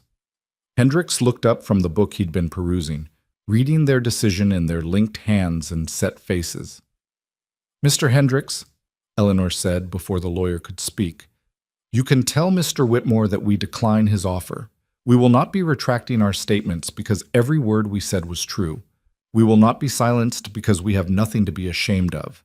And if Mr. Whitmore wants to sue us for defamation, we welcome the opportunity to present all our evidence in a public courtroom where his business practices can be examined under oath. Hendricks's professional composure slipped for just a moment, revealing surprise and perhaps a hint of respect. You understand you're refusing a life-changing amount of money? That you're choosing a very difficult path when an easy one is being offered? We understand perfectly, Samuel said. Now I'd appreciate it if you'd leave my property. We have work to do. After Hendricks departed, his carriage wheels kicking up dust on the road back to town, Eleanor and Samuel stood together on the porch, watching the sun sink toward the mountains. The decision they'd made would have consequences, legal battles, financial strain, possibly renewed attempts at intimidation. But Eleanor felt lighter than she had in months, as if some weight she'd been carrying had finally been set down. No regrets? Samuel asked quietly. Not even one. Eleanor leaned into his side and his arm came around her shoulders with comfortable familiarity. Though I should probably warn Thomas that Whitmore is threatening to sue, he'll need to prepare the Globe's legal team. Always thinking ahead. Someone has to. Eleanor smiled up at him. Besides, I have a feeling Whitmore's threat is mostly bluster. The last thing he wants is discovery proceedings where we can subpoena his business records and put Taggart on the witness stand under oath. She was proven right 2 weeks later when a second telegram arrived from Thomas. This one was longer, more detailed. Whitmore quietly withdrawing from Wyoming operations. Stop investors spooked by publicity. Stop. Several pulling funding. Stop. You won. Stop. Full story to follow. Stop. Congratulations. Stop. Eleanor read the telegram aloud to Samuel and Caleb over dinner, her voice shaking with emotion she couldn't quite contain.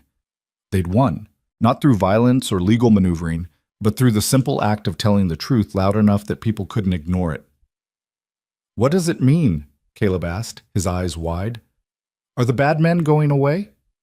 It means, Samuel said, his hand covering Eleanor's on the table, that sometimes doing the right thing actually works. It means your Eleanor Ma was braver and smarter than a whole company of rich men who thought they could intimidate us into silence. Caleb looked at Eleanor with an expression that made her throat tight. You saved us. We saved each other, Eleanor corrected gently. Your father for having the courage to fight when giving up would have been easier. You for riding through the dark to get help when the barn was burning. And yes, me for knowing how to turn words into weapons when guns and fire weren't enough. That's what families do. They save each other. The winter that followed was harsh, but the ranch endured. Samuel used the money from his cattle sale to make repairs and purchase feed for the livestock. Eleanor discovered she had a talent for managing the household finances, stretching every dollar until it screamed while somehow keeping them comfortable and well-fed. And Caleb flourished under Eleanor's teaching, his reading improving dramatically as his trust in her grew. More letters arrived from Thomas over the following months, detailing the fallout from the Globe's expose. Consolidated Western had indeed withdrawn from Wyoming territory, their investors spooked by the bad publicity and the potential for legal liability. Maxwell Whitmore had resigned from the company entirely, though rumors suggested he'd been forced out by a board of directors desperate to distance themselves from the scandal. Taggart and several of his men had been arrested on outstanding warrants in other territories. Apparently their work for Whitmore hadn't been their first foray into intimidation and violence. And perhaps most satisfying, several of the families Eleanor had interviewed reported receiving settlements from Consolidated Western's remaining leadership, who were trying to clean up the company's reputation. Not full restitution for what they'd lost, but enough to help them start rebuilding. "You change things," Samuel said one evening in early spring. They were sitting on the porch watching Caleb play with a new puppy Ben Cartwright had brought by, claiming his dog had birthed more puppies than he knew what to do with. The air smelled of warming earth and new growth, the world coming back to life after winter's dormancy. "Not just for us, but for all of them. You gave them something they'd lost. Hope that justice was possible." Eleanor leaned her head against Samuel's shoulder, comfortable in a way she'd never been with another person. "I just told the truth. The rest was people finally being willing to listen. It was more than that." Samuel's arm tightened around her. "You stood up when standing up could have gotten you killed. You fought when fighting seemed hopeless. He paused, seeming to struggle with words. "You saved this ranch. You saved Caleb. You saved me from becoming the kind of bitter, defeated man I saw in Morrison's eyes."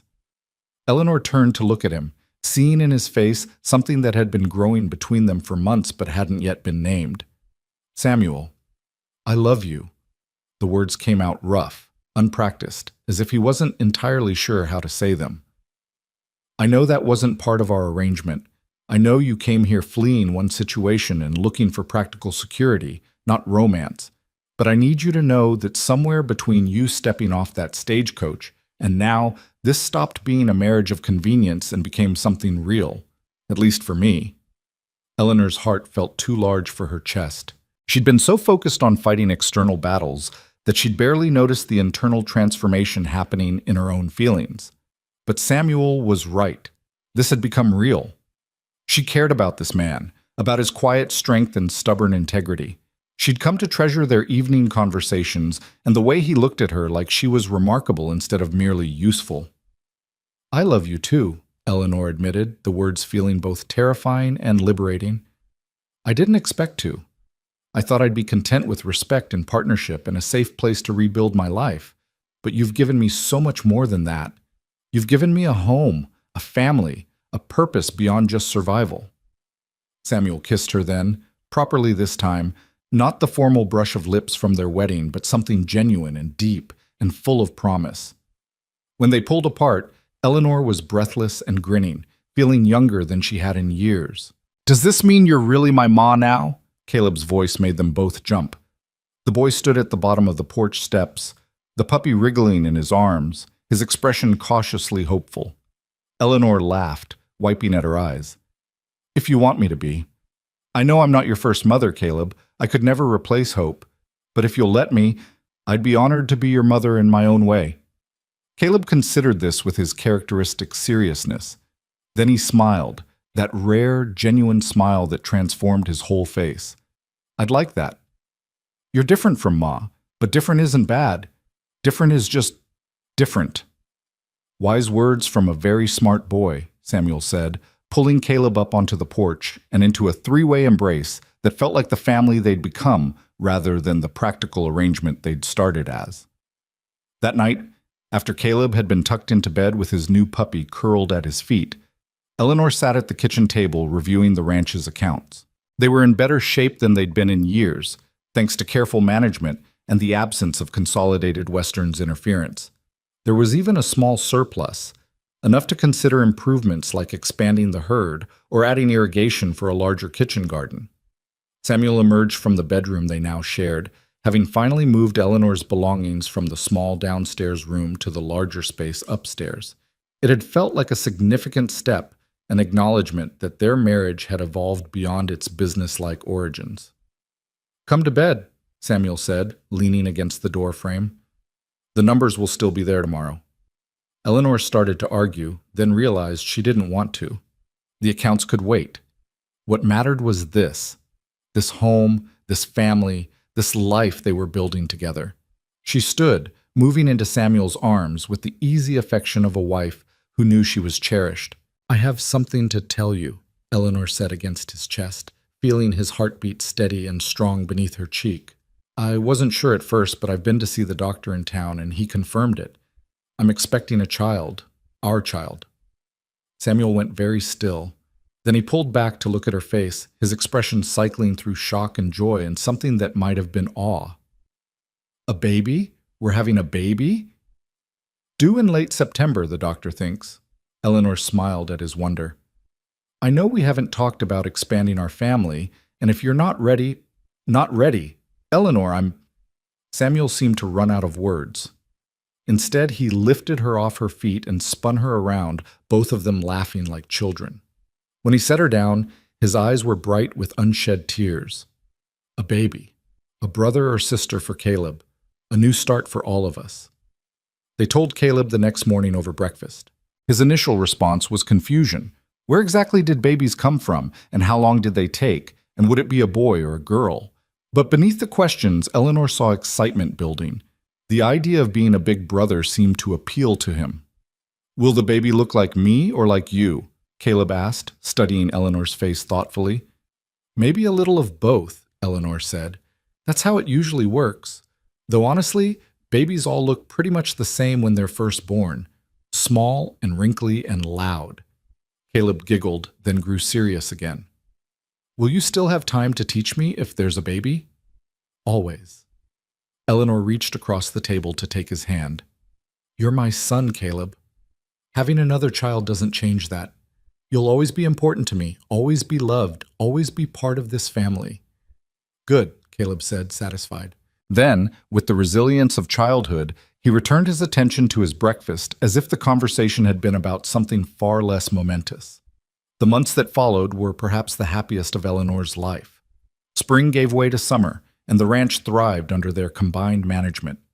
Samuel handled the livestock and land, while Eleanor managed the household and finances with increasing confidence. They worked together to plant an expanded garden, including the yellow flowers Caleb insisted on for his first mother's memory, and made improvements to the property that had been deferred for too long. Eleanor's pregnancy progressed smoothly, though the summer heat made her uncomfortable and the baby seemed determined to kick at the most inconvenient times. Samuel was absurdly protective, trying to prevent her from doing anything more strenuous than sitting in the shade with a cool drink. Eleanor ignored him cheerfully and continued managing the household, teaching Caleb and corresponding with the families they'd helped during their fight against Consolidated Western. Several of those families had written to thank her, sharing news of their own recoveries and fresh starts. Morrison had taken his settlement money and purchased a small ranch in Colorado, writing that for the first time in years he felt like himself again. The widow Chen had reopened her late husband's mining claim, hiring honest workers and turning a modest profit. The Hendersons had returned to Wyoming, reclaiming land that Consolidated Western had abandoned in their hasty withdrawal. "You gave them their lives back," Samuel observed, reading over Eleanor's shoulder as she composed a response to Morrison's latest letter. His hand rested on her swollen belly, feeling the baby move beneath his palm. "They gave me mine back too," Eleanor said truthfully. "Fighting for them taught me that I didn't have to accept injustice quietly, that my voice mattered, that I could make a difference." In late September, when the aspens turned gold in the mountains and the air carried the first hint of autumn's chill, Eleanor went into labor. The birth was attended by Mrs. Patterson from town, who'd become a friend over the months, and took the better part of a day. Samuel wore a path in the floorboards, pacing while Caleb sat on the porch with his puppy, trying not to look worried. When the baby finally arrived, a daughter with a shock of dark hair and lungs that announced her displeasure at being born, Eleanor held her and felt something shift in her understanding of the world. This tiny creature was hers and Samuel's, a living symbol of their partnership and the life they'd built from the wreckage of their separate pasts. "She's perfect," Samuel whispered, touching the baby's miniature hand with a finger that seemed enormous by comparison. "What should we name her?" Eleanor had been thinking about this for months. "I'd like to call her Grace. Grace Hope Hart." She looked up at Samuel, seeing understanding dawn in his eyes. Hope for your first wife, who should be remembered and honored. Grace because that's what I found here. The grace to start over, to heal, to become someone stronger than I was. Samuel's eyes were wet. She would have liked that. Hope would have liked knowing she wasn't forgotten, that she's still part of our family's story. They brought Caleb in to meet his sister, watching as his expression cycled through curiosity and wonder and a tentative kind of love. She's really small, he observed, touching Grace's cheek with gentle fingers. Will she get bigger? Eventually, Eleanor assured him. For now, she mostly needs to sleep and eat and be held, but as she grows, she'll need a big brother to teach her things and protect her and show her how to be brave. Caleb's chest puffed with pride at the responsibility. I can do that. I'm good at being brave now. You taught me. As autumn deepened and winter approached once again, the Hart family settled into new rhythms. Samuel and Eleanor managed the ranch while caring for their infant daughter, who proved to have her mother's stubbornness and her father's quiet determination. Caleb took his role as big brother seriously, helping with small tasks and telling Grace long stories about the ranch and the animals and the time his Eleanor Ma had faced down bad men with nothing but a rifle and fierce courage. Letters continued to arrive from Thomas Whitfield, who'd apparently decided that Eleanor's story was too good not to follow up on. He'd written a series of articles about frontier justice and corporate accountability that had won him recognition and a promotion. He offered Eleanor a standing invitation to contribute pieces about life in Wyoming Territory, and she'd taken him up on it occasionally, sending essays about homesteading and women's education and the challenges facing frontier families. The small income from her writing helped, but more than that, it gave Eleanor a sense of purpose beyond the ranch. She was still a teacher at heart, still someone who believed in the power of words and ideas to change minds and circumstances. Now she had a platform to share that belief with a wider audience. One evening in December, almost exactly a year after Eleanor had first arrived in Clearwater Creek, the family gathered around the table for dinner. Snow fell softly outside, blanketing the ranch in pristine white. Grace dozed in a cradle near the fire, well-fed and content. Caleb was practicing his letters, his handwriting growing neater with each passing week. Samuel sat beside Eleanor, their hands linked on the table in casual affection. Do you ever regret it? Samuel asked quietly. Leaving Boston? Coming here? Everything you gave up to start over? Eleanor considered the question seriously, looking around at the life she'd built, the house she'd made into a home, the husband she'd come to love, the stepson who called her mother, the daughter who bore her eyes in Samuel's stubborn chin, the ranch they'd defended together, the fight they'd won not with violence, but with truth. Not for a single moment, she said honestly. I thought I was coming here to escape my past, to hide from scandal and start over in anonymity. But what I found was so much more than that. I found my voice again, my courage, my purpose. I found a family I chose and who chose me back. Samuel squeezed her hand. I was looking for someone to help me survive. Instead, I found someone who taught me how to live again. Caleb looked up from his letters. Are you two being sappy again? Eleanor laughed, reaching over to ruffle his hair. Probably. You'll understand when you're older. Adults are weird, Caleb pronounced, but he was smiling. Later that night, after Caleb had gone to bed and Grace had been nursed and settled in her cradle, Eleanor and Samuel stood on the porch looking out at their land covered in snow. The moon was full and bright, turning everything silver and magical. A year ago, I stepped off a stagecoach in Clearwater Creek thinking my life was over, Eleanor said softly, that I'd failed at everything that mattered and was reduced to marrying a stranger just to survive. And now? Samuel asked, his arm around her shoulders. Now I know that sometimes what looks like an ending is really a beginning, that sometimes losing everything is the only way to discover what you're truly capable of when there's nothing left to lose. Eleanor leaned into her husband's warmth. I came here to marry a cowboy I'd never met, and his son said I looked just like Hope. I was terrified that I'd always be a substitute, a replacement, a poor copy of something irreplaceable. But you're not, Samuel said firmly. You're Eleanor, unique and remarkable and irreplaceable in your own right. Hope was the love of my youth, and I'll always carry her memory with gratitude. But you're the love of the man I've become, stronger and better for knowing you. Eleanor turned in his arms, looking up at his face in the moonlight. This man who'd been a stranger, this life that had been an escape, this family that had been a desperate gamble, all of it had become more real and true than anything she'd left behind. "Thank you," she whispered, "for taking a chance on a disgraced schoolteacher with a ruined reputation and more stubbornness than sense." "Thank you," Samuel replied, "for being brave enough to stay when leaving would have been easier, for fighting for us when I'd almost forgotten how to fight for myself, for showing Caleb and me that family isn't just blood, it's choice and commitment and showing up even when things are hard." They kissed in the moonlight, two people who'd found each other in the most unlikely circumstances and built something beautiful from the wreckage of their separate pasts. When they finally went inside, the house was warm and quiet, filled with the soft sounds of children sleeping and a future worth fighting for. Eleanor Hart had come to Wyoming Territory fleeing scandal and seeking survival. What she'd found instead was home. Not the place she was born, but the place she chose, the people she loved, the life she'd built with her own hands and fierce determination. She'd come expecting uncertainty and found purpose, expected isolation and found community, expected a practical arrangement and found genuine love. The woman who'd arrived on that stagecoach a year ago, broken and afraid and convinced her best days were behind her, would barely recognize the woman Eleanor had become.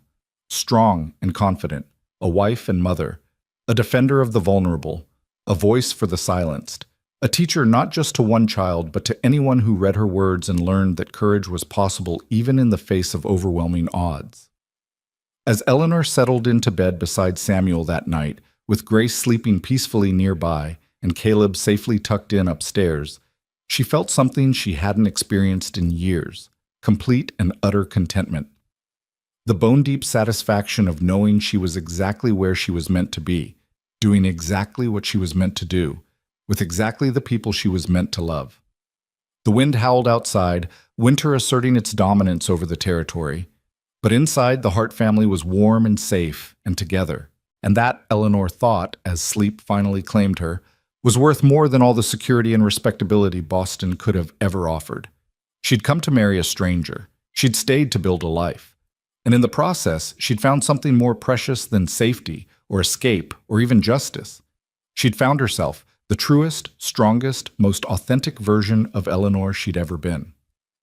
The woman who came to marry the cowboy she'd never met had found far more than a husband. She'd found a home, a purpose, and a family she'd chosen with open eyes and an open heart. And she would spend the rest of her days proving that sometimes the best beginnings emerge from the most unexpected endings, and that love, real love, is built not on first impressions or perfect circumstances, but on standing together through fires literal and figurative, choosing each other again and again until choice becomes certainty and certainty becomes forever.